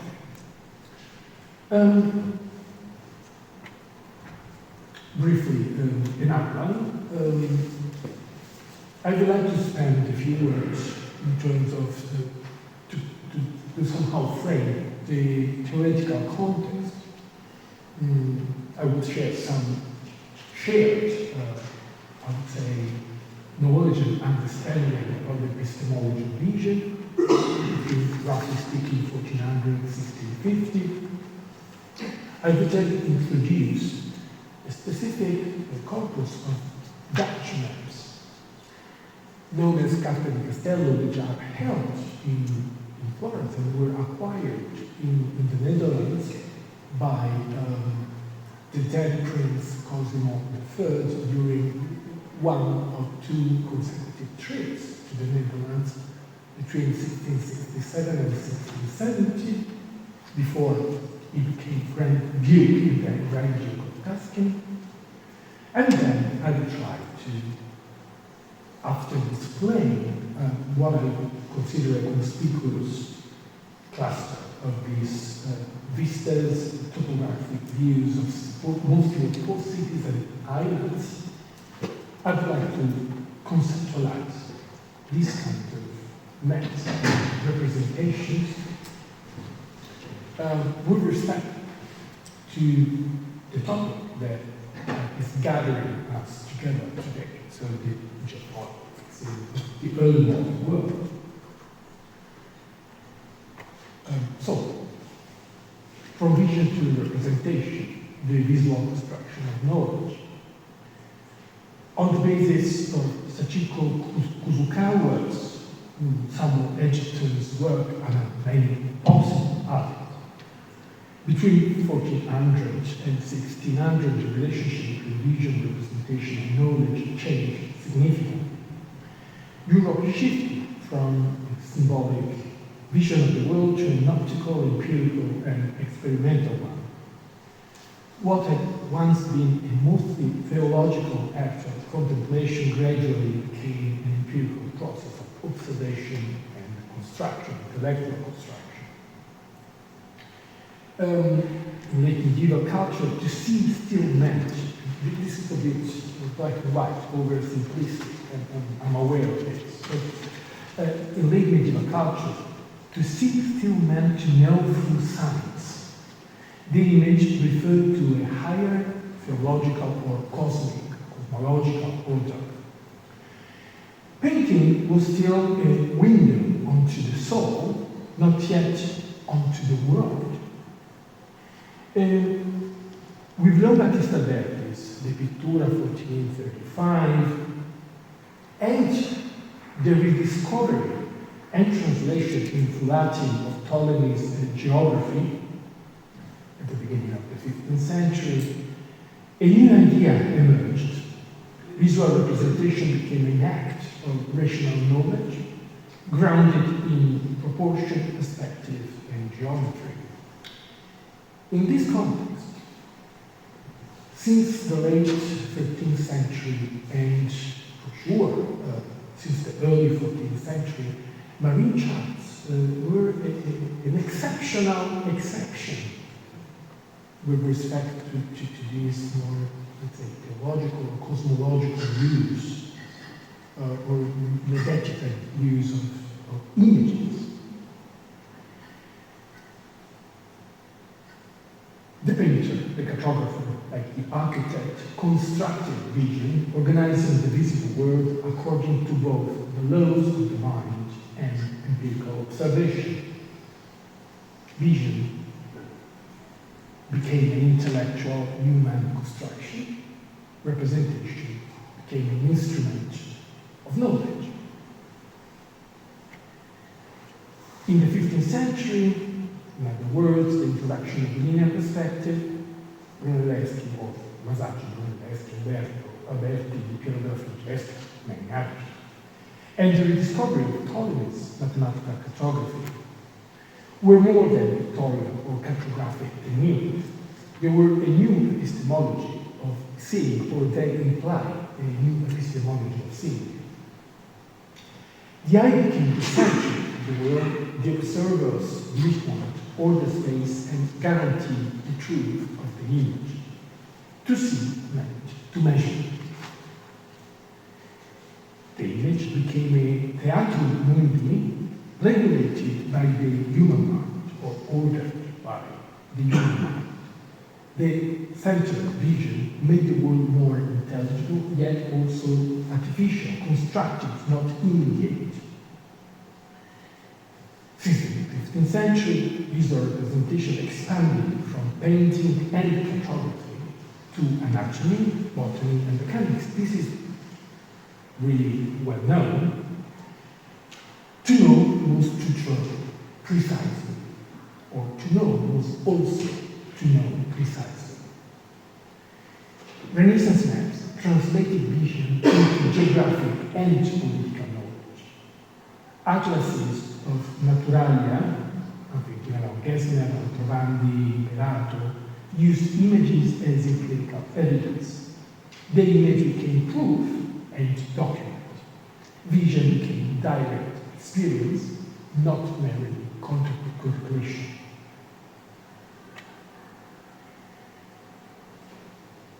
Throughout 1400 and 1600, art and science shared a specific question.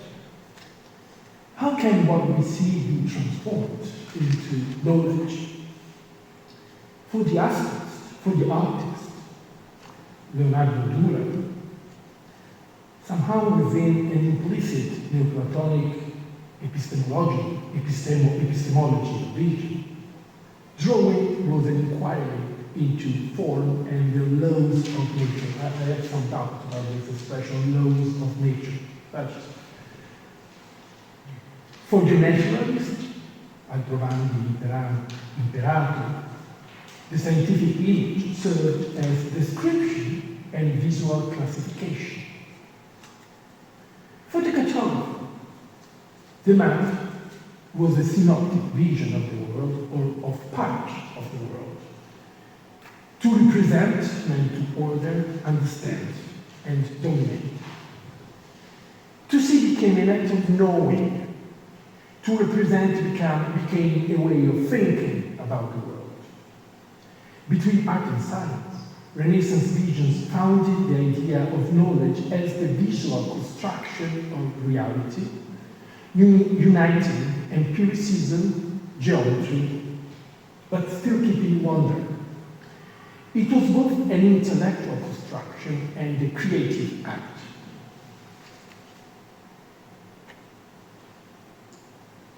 On the footsteps, on these, I'd say, general, preliminary remarks, but I'm approaching now the topic of the paper, to be presenting the world through that cartography of colonial cities around 1650. So we are, I would say, the apex of this at least 200 years long process. By the mid-17th century, during the so-called Dutch Golden Age, this epistemological vision reached its artistic and geopolitical apex. Cartography in the Netherlands achieved an unprecedented level of precision and symbolic power. The colonial cities, or the cities, the port cities,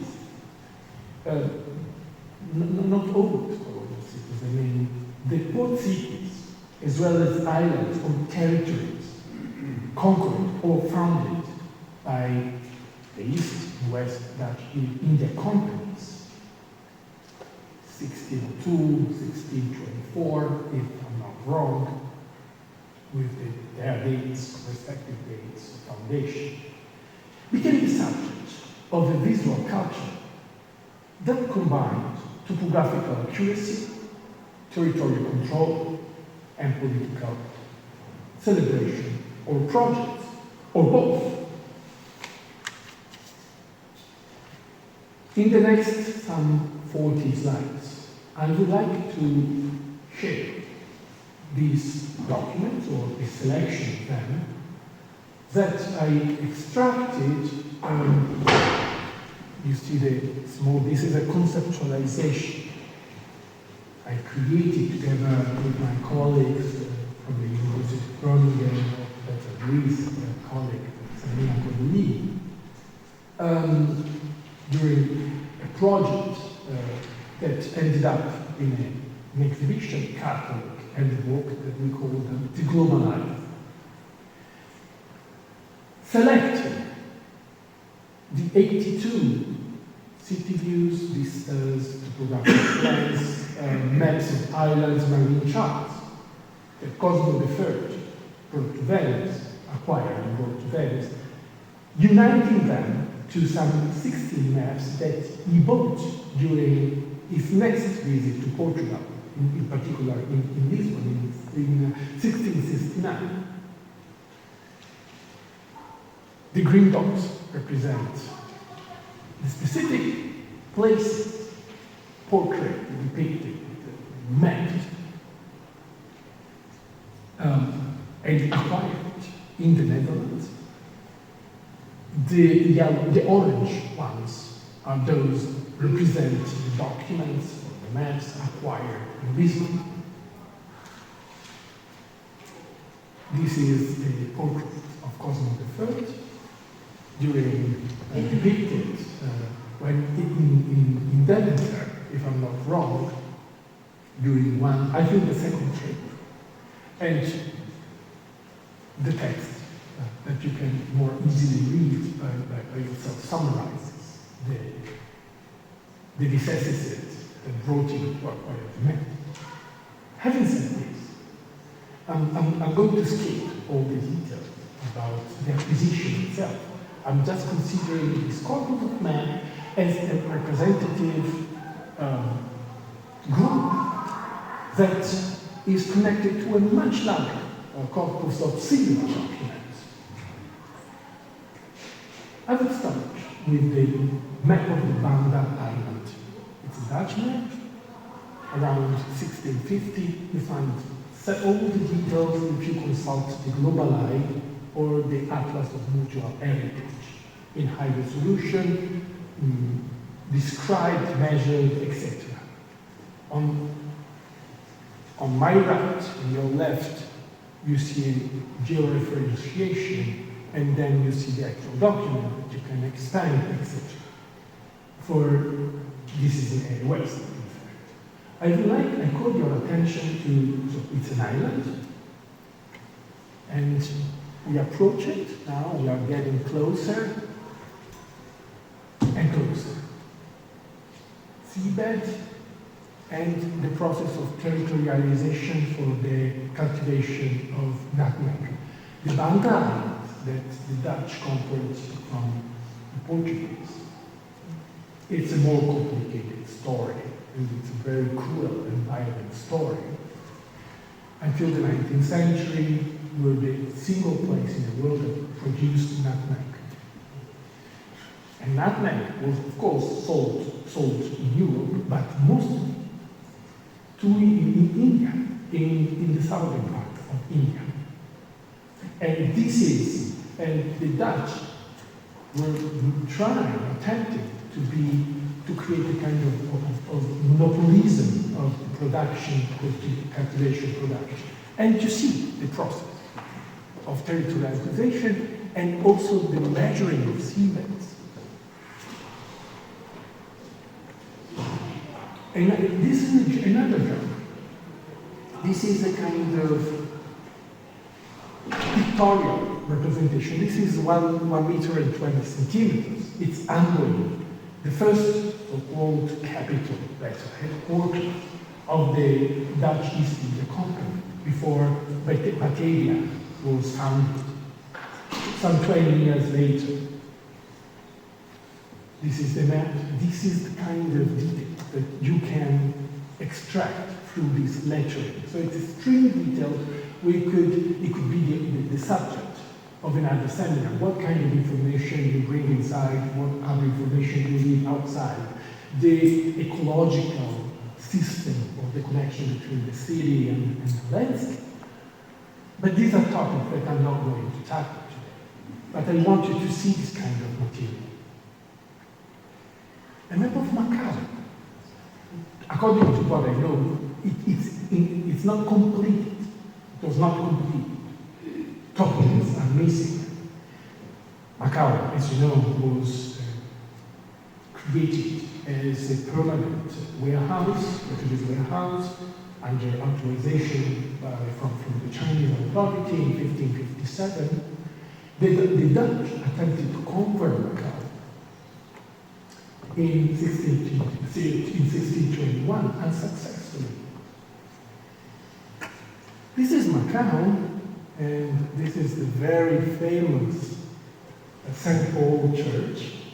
Only the facade is still there today. The famous staircases. It's one of the major touristic attractions for the Chinese today. And it's extremely, extremely detailed. And by the way, it has the shape of an island. It's a peninsula, in fact. But it is conceptual. It's an island. Let's see another one. Taiwan. If Macau was based, I think, on, it's not a conjectural representation, it's based on a direct empiric knowledge of time. Taiwan that you see here, so again, the word appreciation and then the map, and now we approach it. It's fully conjectural. It's fully conjectural. And again, I call your attention to the shape. It's an island. the sea is nine. It is nine. And this is kind of detail. It's like applying Dutch houses and streets to something that is totally different. Windows is the workshop, just to go back to Professor Letan's question. I mean, it's a workshop with these brothers working on the different layers of the map. Of course, you see the flute, the very famous Dutch ships, but let's move on. Malacca. And this is Malacca in 1624, during a naval battle in a specific day. You can easily find it in the Global Eye website or the Atlas of Mutual Heritage, in which the Portuguese fleet defeated the Dutch attempt at conquering of Malacca. They were successful in 1641, so the Dutch conquered Malacca in 1641. Again, the detail.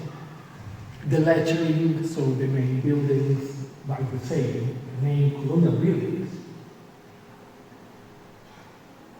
And let's move again. Now we move to southern India. And this is just a selection, in fact. Hopefully a representative selection. This is the city of Surat. And a central moving point from the sea. And this is instead Manila. I think most of these representations are the first known pictorial representation of these cities. Some of them fully conjectural, some others based on an empirical knowledge or observation. Let me call your attention to the details of Manila. This is the whole thing, but look at this kind of details that you have. This is the arsenal. But you also have what I regard as an amazing representation of one of these warships from the Philippines on my right. And that one, thank you so much. Thank you so much. And you, of course, you see Bahia de Manila on the top. Of course, this is manuscript documentation. In other countries, I could order them into typologies, but I didn't want to do it. Japan, you all know the story of the Dutch president Dejima, these artificial islands offshore of Nagasaki, when the Dutch were the only Westerners to be granted access to Japan. And again, look at the detail. You can even spot the Tokaido. The Dutch were forced, like all Japanese Taiwan, to go once per year to Edo to pay homage to the Bakufu, it means to the Tokugawa shogun. But even more surprisingly is this view of the castle of Osaka. As you know, the castle of Osaka was bombed in 1941 by the United States Army. This is it. It's full. This copy in Florence. There are other copies, manuscript copies, and we will see this later on. I call your attention to this kind of representation, the level of detail. You can reconstruct the castle. Because this is, I don't dare to call it an axometry, but it seems to me that it's more than just a bird's eye view. It's more. There is a geometrical construction.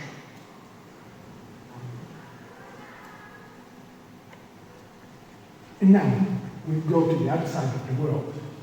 It's the Bay of Manatus. We were discussing this over dinner last night. And I will use just one georeferentiation. This one, a lot of lettering, you can't You can spot Manhattan, Staten Island, but I'm sure if you, this is fully readable, of course. But under the full jump, what I display to you now, and it's part of this corpus, it's the map of Amsterdam in the New Netherlands. That was later on passed in British hands. And this is, from what I know, or it's regarded to be, well, it's a map. It's a topographic map that results from a census. There were 9,400 and something families living in Amsterdam, in the New Netherlands, around 1663. And this is, again, the kind of detail you have. And you can spot the ditch, Wall Street, which is not the wall in the sense that it is the ditch. So there was a kind of defensive ditching, yes. And again, 1629. This is a map copied by a Dutch engineer after a Spanish source. I would say Mexican at this point source. It's a map of Mexico City. This map was drawn after a tremendous flood that killed some 10,000 Indians who were living in that top area that once flooded, killed many, many people. So the idea was to create an hydrographic project in order to prevent or control floods. This is the level of the detail. And again, so this is the cathedral, etc. It's a spectacular map. I don't know if it is a map, but again, I call your attention to this. They kept today the Spanish language, so we can imagine sources in Spanish, and they recording. For each of these maps, you can easily find quite accurate information of their own specificity. But this island shape, of course, there was still the lagoon that was slowly turned into land in the coming decade.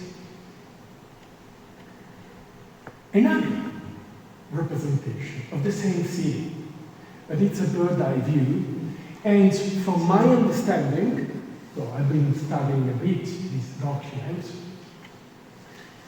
the selection here is on religious buildings, so convent monasteries, but also schools are, it's portrait from, let's say, an imaginary point, it's like a bird's eye view, and it contrasts the topographical representation. Again, it's an island. It's an eye. It's shaped like an eye. And I am approaching the. Oh, no. Dammi qualche minuto. I would like to call your attention on this topographic map of Lena. Now we moved from Mexico City. We are in sub-Saharan Africa. This is it. But we also have a pictorial representation. This one, this is the castle. In fact, it's called castle in Dutch. It's a fortress, and more than a fortress, it was a prison. Some 2 million Africans were deported, enslaved, deported to the American continent from the castle, fortress, prison of Lena. This is the kind of detail that you have. I call your attention to the fortress, prison, the striking absence of the enslaved who are there, but inside. they are not visible, is the silence of the document. So this could also be another topic. And this is the colonial part of Lena in nowadays Ghana. Same thing, the Fort Nassau. Similar pattern, the overimposing castle, and this island shape representation. This is the bird's eye view. There are also four, as I told you, representation of the Hottentots. They call it Koi. Hottentots, it's a derogatory term about the way they spoke. This is it, there are four. These are dancing. And the dance of the Hottentots. The Cape of Good Hope and the Tafel Gate.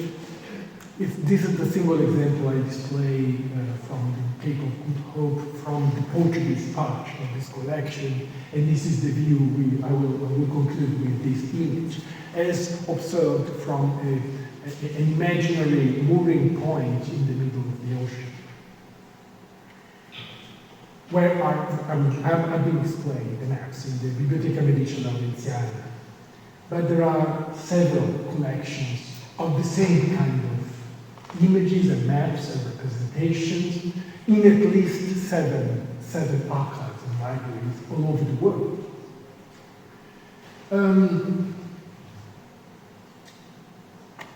The bibliography, I mean, this is just a very reduced bibliography about this topic. I do not exclude other publications, but I mean, this is not unstudied. And it's also available in digital form. Let me try to, before getting to the conclusion, to make some consideration. So, the bird's eye views, topographical maps, cities such as Lena, Amsterdam in the Netherlands, Batavia, Malacca, etc., Mexico City, among many others. And the charts and cartography of islands serve multiple overlapping purposes. Also this is studied. Mediation between geographic knowledge and artistic vision. Maps stood at the intersection of science and art, rooted in precise measurement, animated by pictorial invention. Ships, figures, exotic animals. The bird's eye perspective offers an ideal synthesis between map and image, inviting the European viewer to visually enter the colonial world. Second, instrument of knowledge and administration. This representation functions tools of colonial governance and spatial management, or could work as. They offered an overall view of cities, fortification, ports, and infrastructure, essential for military, commercial, and bureaucratic planning in an age when communication between Europe and its colonies took months. Maps replaced physical presence, allowing distant observers to see and imagine colonial spaces through visualization. A third point, vehicle of propaganda and prestige, urban views celebrated the order, rationality, and prosperity of Dutch dominion. Regular streets, busy harbors, and monumental fortifications symbolized mercantile discipline and imperial control. They were also performing this in their reality, but they also displayed this. This idealized or conjectural or more, let's say, connected to their respective subjects.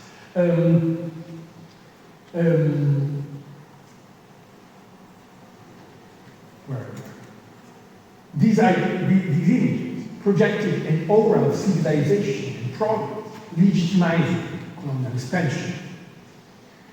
There is another layer, symbolic construction of colonial space. These topographical views were never neutral. They translated colonial territories into European hierarchical visual language, simplifying local complexity into form legible to the metropolitan eye.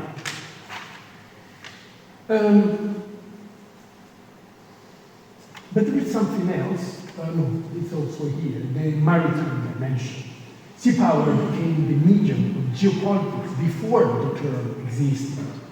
The ocean, once a boundary, turned into a network of routes. This was already recalled by Alessandro. Nodes and flows for the Dutch Republic, England, and Portugal alike. The mastery of navigation, charts, geographic surveys, and the mapping of port cities was both a technical and a political act. To map the sea and its islands and port cities represented as islands, meant to transform fluidity into order, to impose stability on the most unstable element. Naval supremacy thus rested on the visual and cognitive infrastructure, the production of charts, atlases, city views, and instruments that render the sea intelligible, measurable, and therefore controllable. Now, and I'm going to conclude. If my conclusion and a point of reflection, this is the moment in which I engage with this Djoeke. I mean, is there any meaning or that we can extract when we recompose these individualities, these singular views, into a connected space through our conceptualization?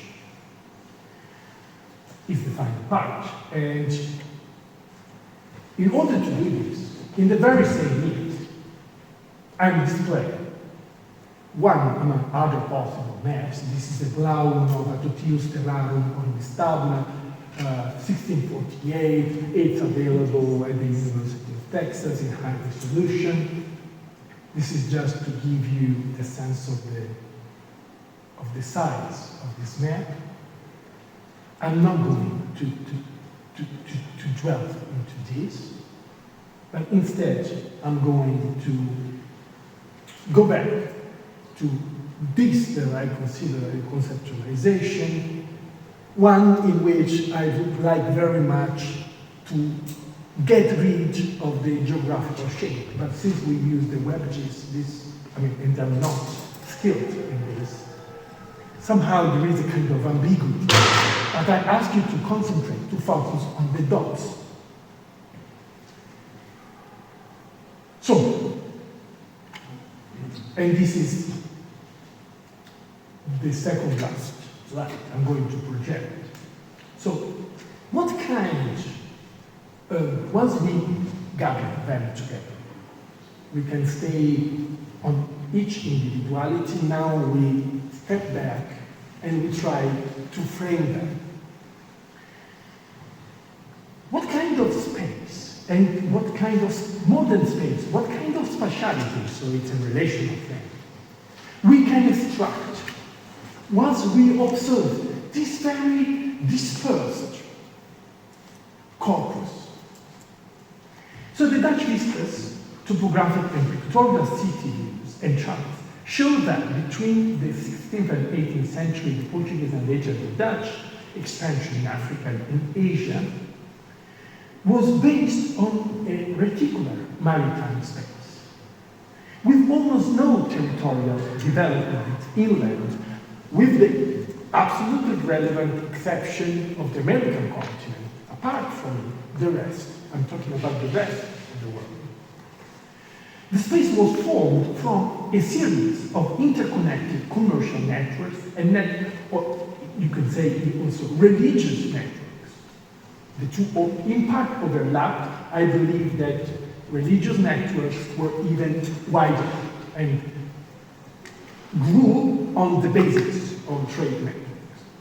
Think about China, the case of Macau and Beijing. I mean, merchants did not get to Beijing. Missionaries did arrive in Beijing. I was saying this space was formed from a series of interconnected commercial networks, in networks of colonial power with small intersections, port cities, fortified storehouse prisons, fortresses and mooring points spread among the conquered or partially occupied islands and archipelagos. The maritime route that met at these points connected local trade with regional, continental, and in some cases, oceanic, transcontinental commerce, thus laying the foundation for long-term processes of globalization. Again, what is the contribution of this kind, not this corpus specific, this is a collection. The corpus is in fact part of corpora of thousands of similar documents. This is something, the Van der Hem collection in the Oostenrijk library, so the National Library of Vienna, is made of thousands of documents, of which are patented by Peter van der Broek and others. So analyzing the corpus of the Dutch and Portuguese, I didn't pay attention to them in this conference, documents, highlights the strategic importance of insular places, and even more important, of notes that, while not being geographically islands, were perceived, understood, represented as islands. Although located in seas and regions with huge distances between them, they share the fundamental characteristic of being interconnected. In some cases, these places, which the Dutch maps often depict at the moment they were founded or claimed or conquered, have turned into the main global cities of the contemporary world. I mean, Amsterdam, New York, Rio de Janeiro, Cape Town, Osaka, Tokyo, Taiwan, Mexico City, Manila, etc. Many other places, so crucial in transcontinental shipping in the early modern age, Malacca, Macau, the Caribbean ports and fortresses, Princeton, and in sub-Saharan Africa, have lost their centrality and indeed are mostly disconnected, I would say, from the trade networks that led to the constructions of today's globalized world. I would conclude by displaying this. They should be understood. Forget what lays on the right and to the left, geographically speaking, although they were part of it. The Blau cosmography, in fact, and these were not contrasted. In part, they overlapped, but in geopolitical terms, these were the nodes through which, connection could be euphemistic. Connection is the 2 million of slaves enslaved from Elmina to Como Preto. This is it's a bit awkward. This is again very much visible once we move to Southeast Asia. I think I conclude here. Thank you, sir. Thank you for that. Sorry, I'm sorry. To try to develop this discussion. I think there are some persistence between the all intervention and about the authors. Something we said before. I think now it's very important what you said about the mediation between artistic view, the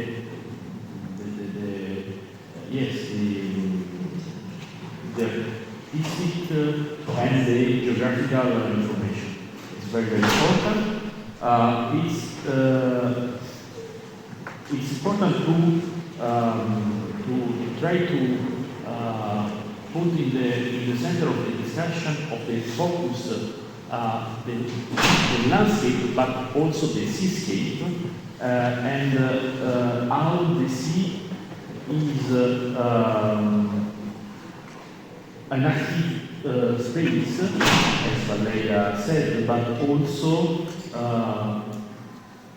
through the sea to the ocean, or the ocean is a connected place, a global connected place. Then the last, I need to say a lot of things, but I want to let you to have comments.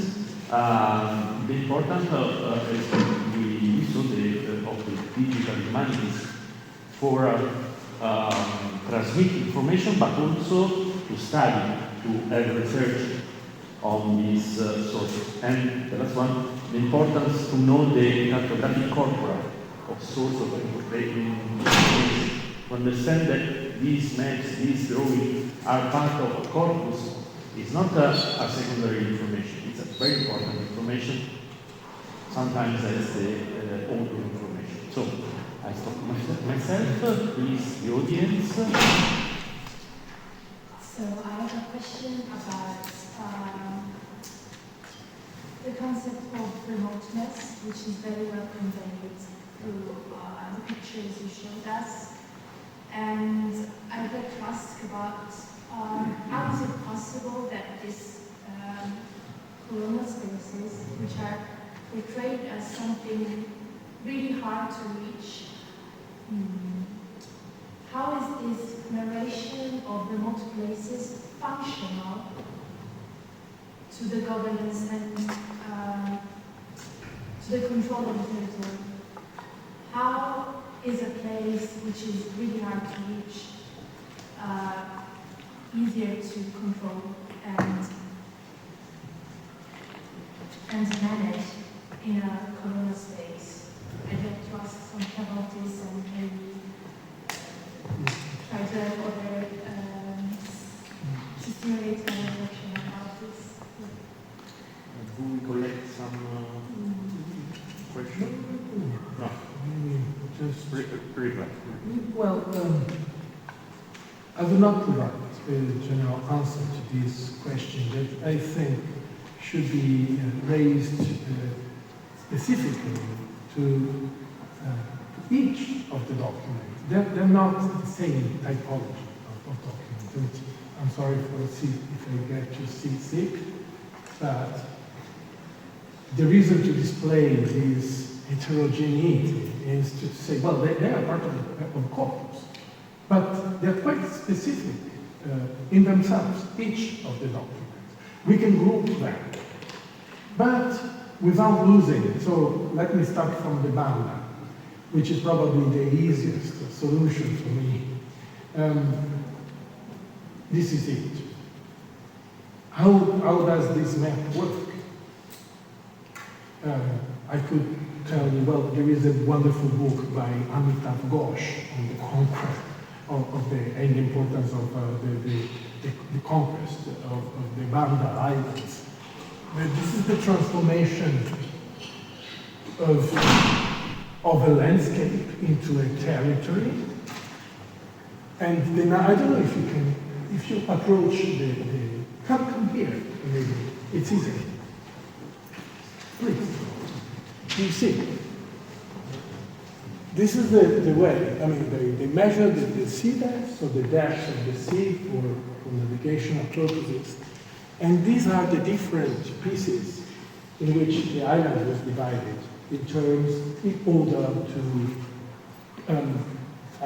to cultivate and plant the nutmeg trees and to control them. So in this case, you can also see an active volcano over there.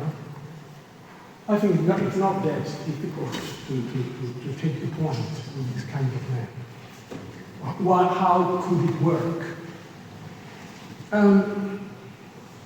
It's more difficult about Amboin, although it's absolutely readable in terms of details. This for 20 years served as the headquarters. It gives you the most important buildings that were functional to trade. The use, I don't know, apart as being, portraying, enabling to a synoptic view, but rooted in individual documents, in principle based on observation or empiric observation. This was part of the military strategy. The Dutch wanted to conquer Macau. They didn't manage to conquer it, but they attempted. several times. Because of this, they were not granted permission from the Chinese to use Macau, because they were perceived as barbarians. And this is a plan, a very detailed plan. But this is fully conjectural. It tells you that they were there and this place existed and was turned into a Dutch.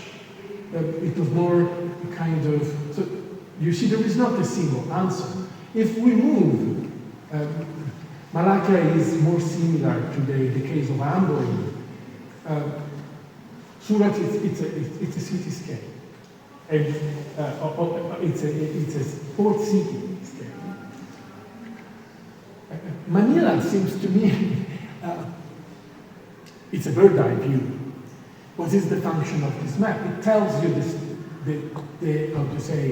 the richness of this city, the fact that they were constructing a new port city. Look at the arsenal. And as I told you, well, this is it mixed two kind of genre, a marine charts and the choreography at the same time. And check. What is the point with the castle of Osaka? I mean, this is made after a long observation. Another question? Yeah, I'm puzzled by two things. One, why Mexico City? Was there an aspiration to go for it?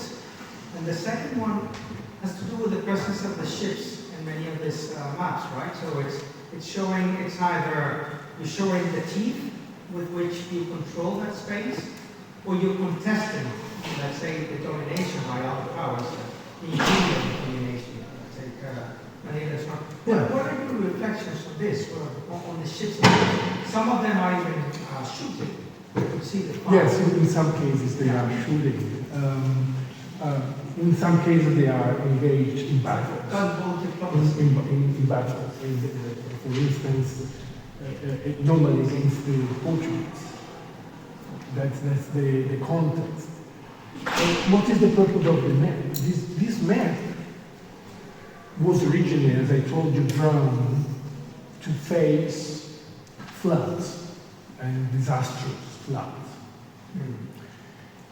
Originally, the map, if I'm not wrong, is 1629 maps, and this was recopied by a Dutch, let's say, cartographer, engineer later on. It was copied? It was copied, yes, and it was kept to the Spanish language. Yeah, I as was you see. wondering if the original was in Spanish, because I can see a lot of Spanish words the story tells this. I think that the cartouche, if I'm not wrong, I wrote the entry, but I don't remember by heart. But the idea is that the Dutch cartographer moves in Mexico City, and he managed to copy this. Why the ships? There are specific Dutch, kind of Dutch ships that were quite successful, because they provided trade facilities and armed protection. So they carried what is a cannon? Cannons and something. Yeah. Cannons, and I think 17 cannons, and they were quite, their speed was quite relevant, and they were more manageable with respect to the great Spanish or Portuguese galleons. I mean, I think that they were just the top technology that provided the mobility. And they were part of this maritime understanding. I think that they're quite realistic. I mean, the Wingbons,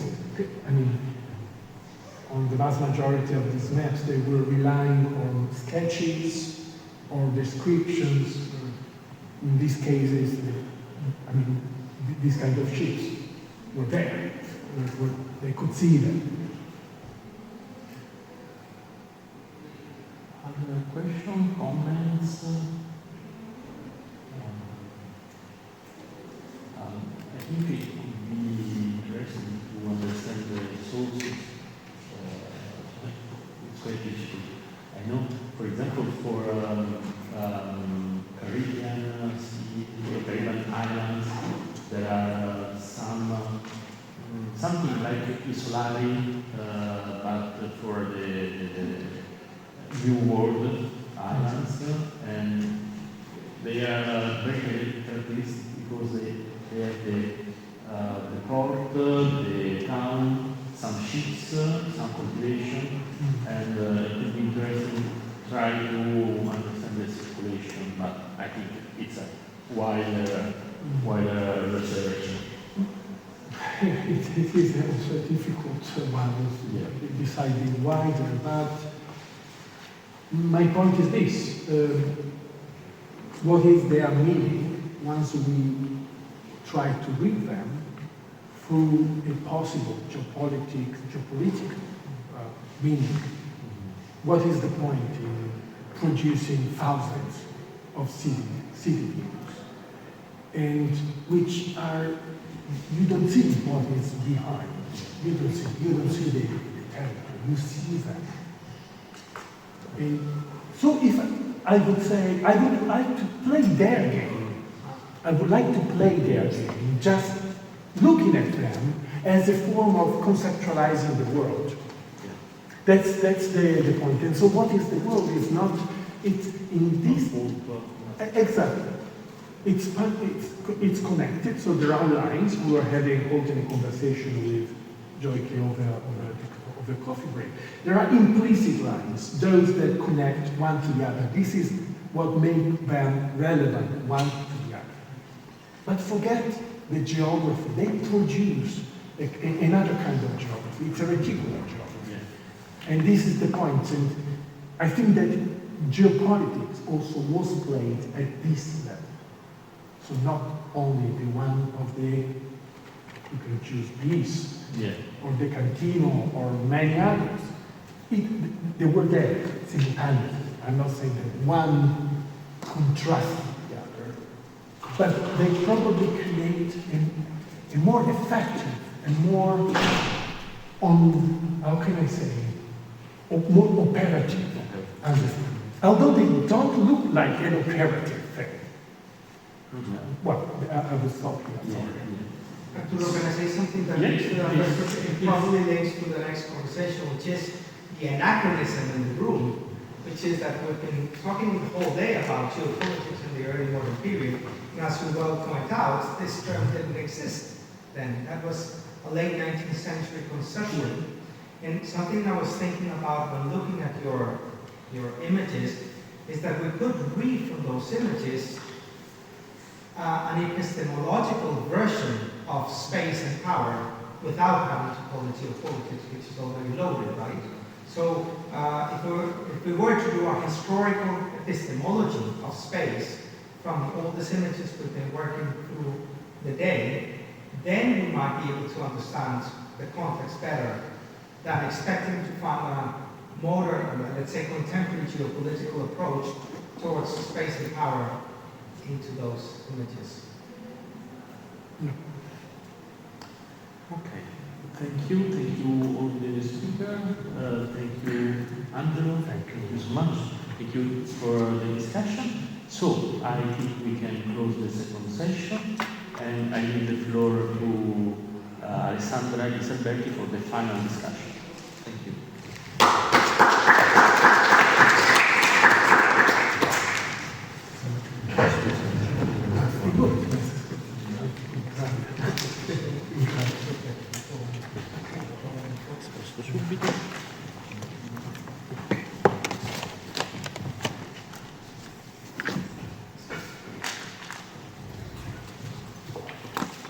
Thank you so much. I think we had a wonderful day, and I think that this day was really full of ideas, inspirations, and things to go in depth in these complex subjects. And I think that, as Angelo just said, this period can a foundation for long-term processes of globalization. And for this reason, I think that it is important to listen to our PhD students and to ask them how they create some connections with their subjects of study. So I would like to invite all our PhD students here, Lena Scarati, Gallia, Matteo Capelli, if you wish, Asia Bravo, if you wish, Ecomondo Pietranti, so that we can try and create some comments. And I would like to, first of all, create the connections with your scales, the scales that you decided to focus on in your PhD researches. And for example, for what Daniela is concerned, your scale was about island scales, so something which is very central. Damiano, your scale is a techno-scale or techno-scales. Michele, you are talking about map scales, so I feel that this is quite interesting today. Matteo, university scales, and Edmundo and Aldo, we don't know yet because we just entered this PhD program. So I would like to give the floor to Daniela, first of all. Okay, I would like to thank all of your contributions because you gave me a lot of insights to think about, and especially because most of them were connected to my scale, which is islands, as Professor Zadar said. My research is about two islands, but in general it can concern all the islands because I'm trying to investigate the role of the tangible heritage relations in relation to global challenges in small islands and remote coastal communities. One of these two places where I am focusing actually is one of those places that are not islands but are represented as islands and perceived as islands by their inhabitants, which is Isafjordur in Western Switzerland. And today I got a lot of insights from you, and in particular I'm trying to reason about time and space and how can I put them in dialogue with intangible heritage narrations, as we consider these narrations as situated in places but also connected to global influence. So our islands are global places but are also local, so I'm trying to study the local to look at global expressions, expressions of globalization in the local place. Today, when I don't remember what was the first of your speech was about talk about reason, and this made me think about how can we relate to these places, and I thought about one quote by Professor Rousseau, who was speaking about hyperplaces, say that these places are something that keeps on widening and narrowing in the same time. So I thought about freedom, which is probably the thing that can help us to put in relation space and time, and in my case, narrations. And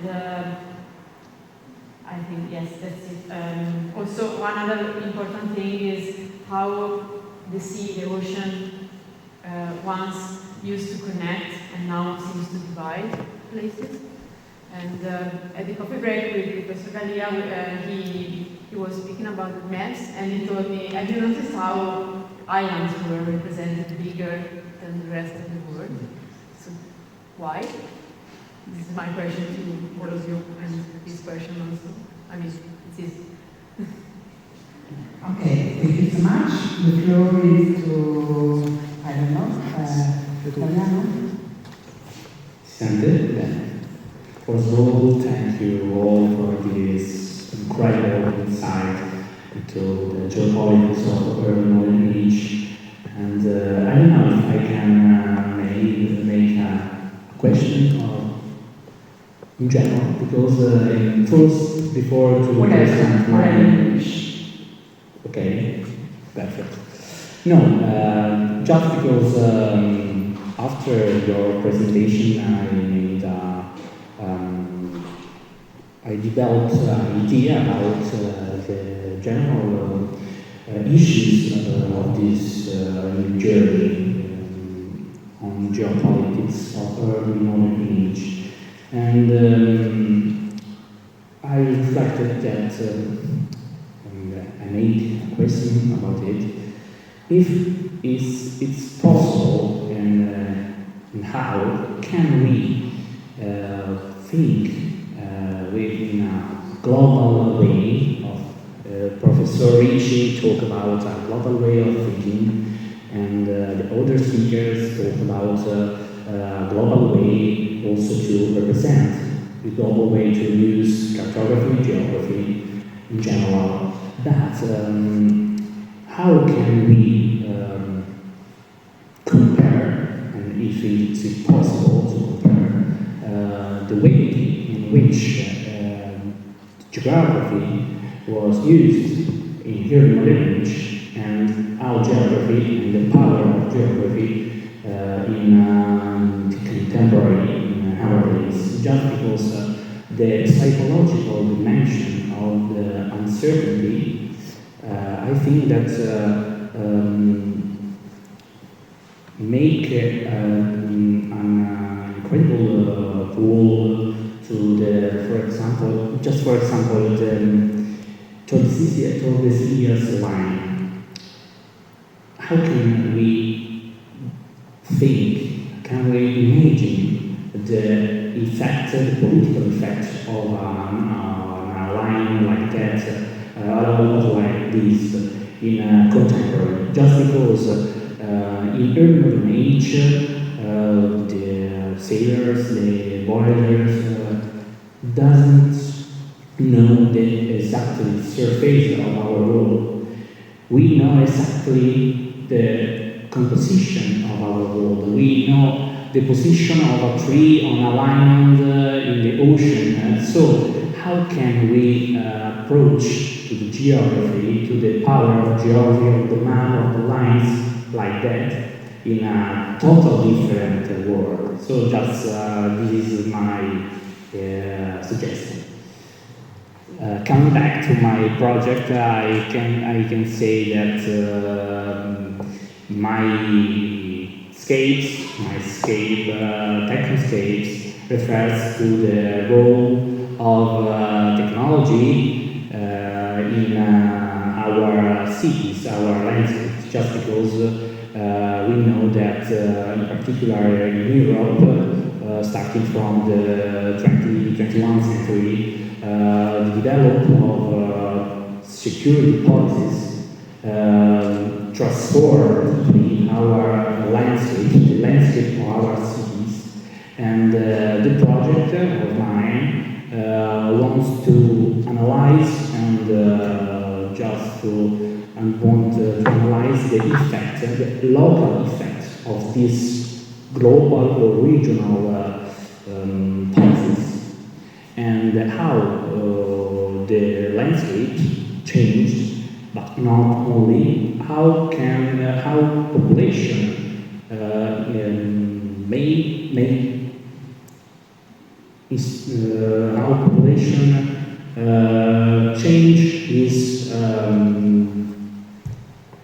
change the relation of power between population and authorities.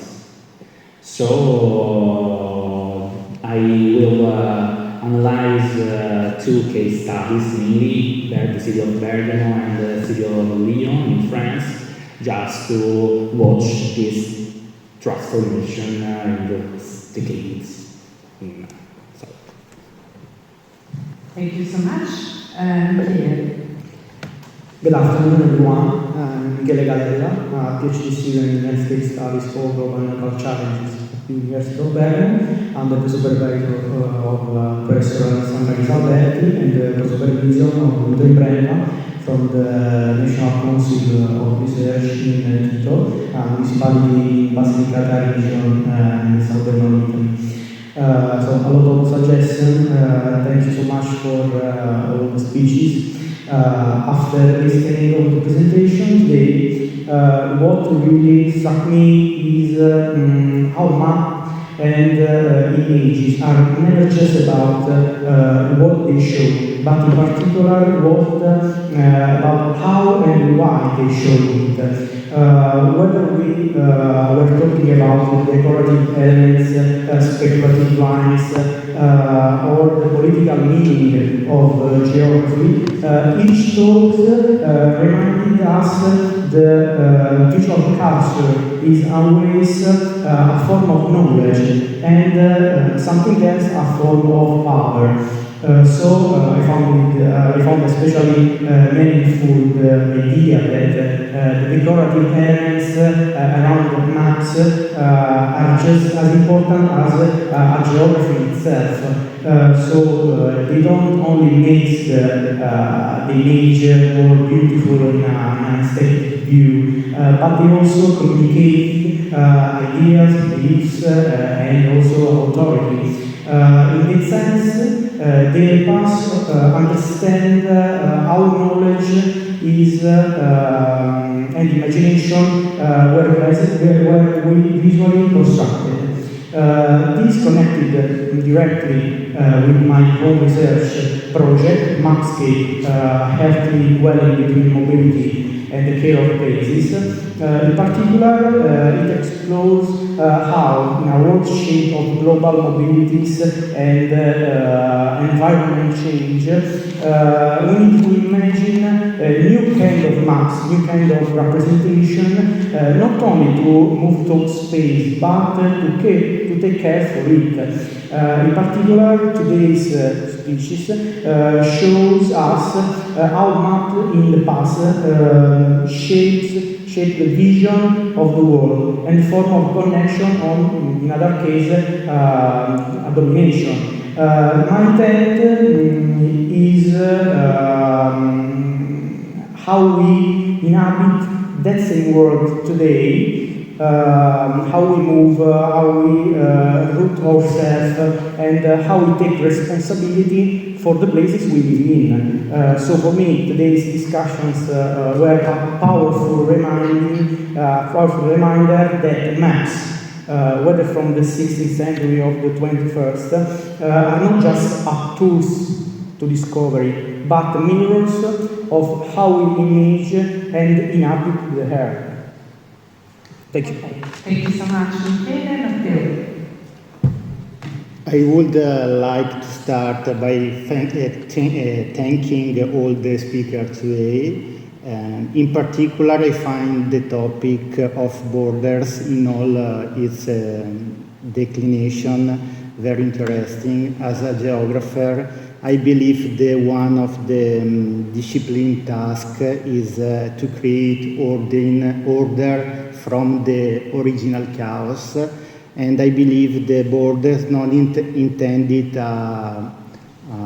walls, but as tools for organization the world are important in all historical areas. My doctoral research project aims to demonstrate, and my supervisor is Professoressa Alessandra Alberti, and my co-supervisor is Professor Angelo Maria Cattaneo, demonstrate how universities innovate and have innovated within the regions in which they operate. I use past and present tenses because in my research, innovation is viewed as a process. Every transformation builds on a previous innovation. In my research, the landscape is both the tool and the operation field for studying the phenomenon, the innovation of Rome University. The connection to today is certainly that much of what has been shown today originated within ancient center of knowledge, a concrete example of how university and more generally studies or studia have produced forms of cultural innovation. Thank you so much. Thank you so much. Angelo.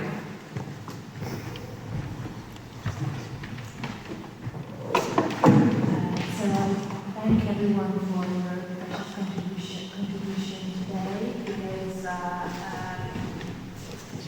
as someone who is trying to come up with some ideas for innovative research in the field of international relationship as well with China, and how we co-create and how can we co-create a new concept of geography, which is in some sort able to overcome the obstacles that our own geography based on material practices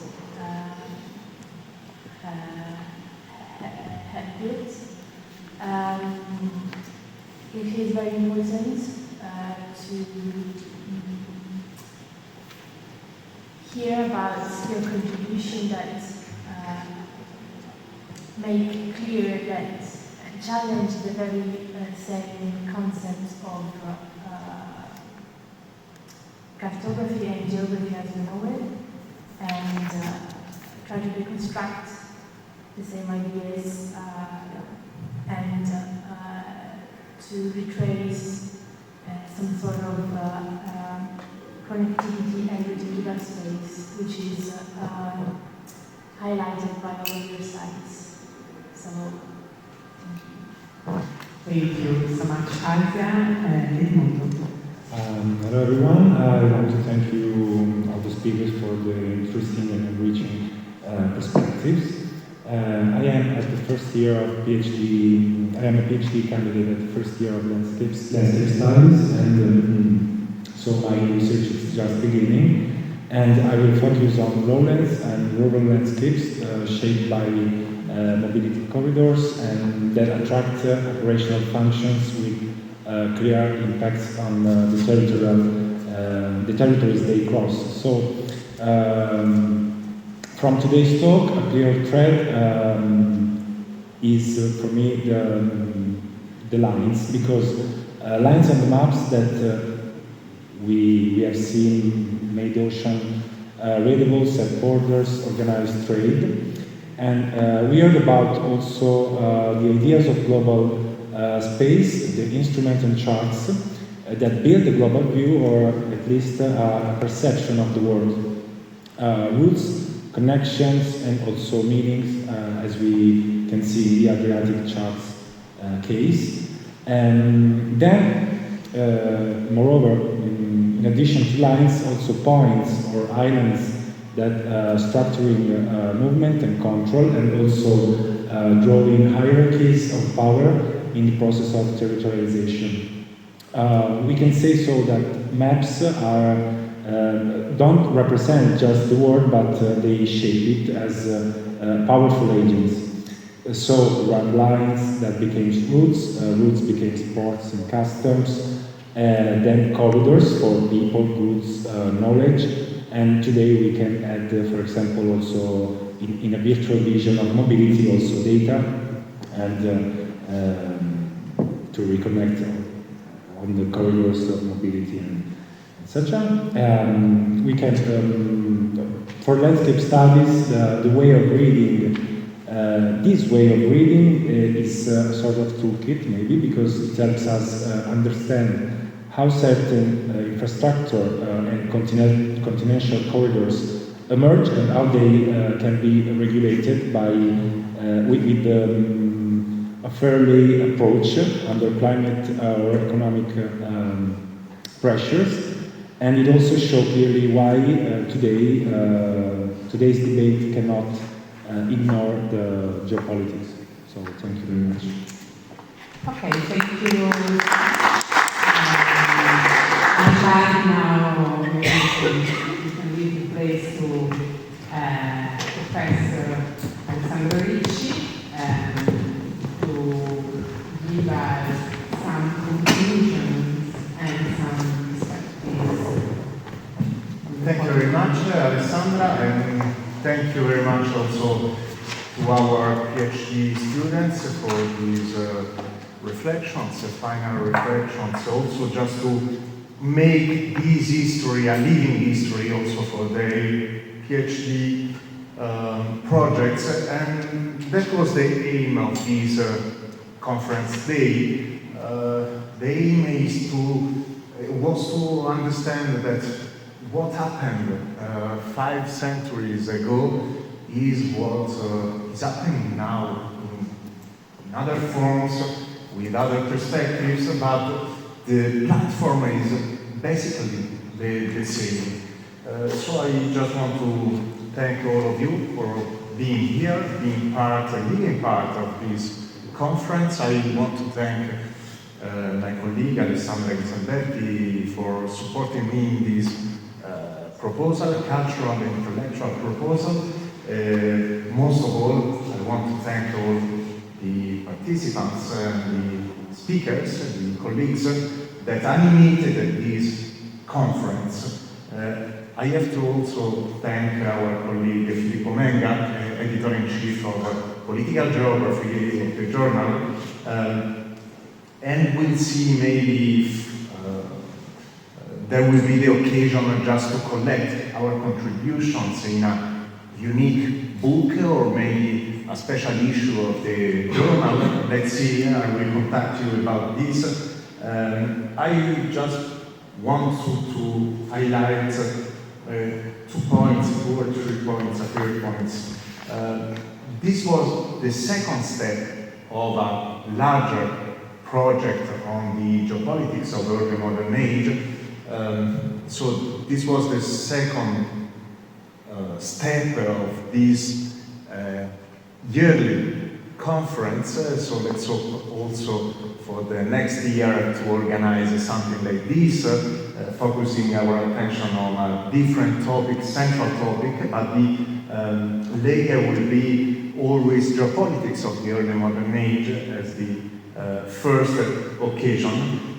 And I wanted just to create a setting of the conference based on the large times, just to discuss, to permit us to have an exchange with larger times than the normal conferences when we have only 15 or 20 minutes.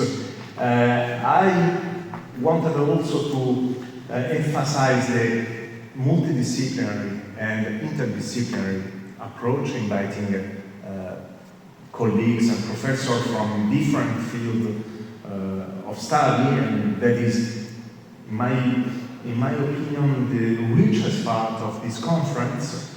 And at the same time, I saw, as Djoeke was saying before, there has been a sort of overlapping of same topics, but I think that this can be a rich point of this kind of occasion, seeing the same topics from different angles, just dealing different perspectives. And I think that the final results of this conference was very positive, in my opinion. So, thank you to all of you. Thank you also for the students that participated. And let's hope to see once again in the next occasion. And we'll keep in touch. We'll keep connected, I would say. Thank you very much.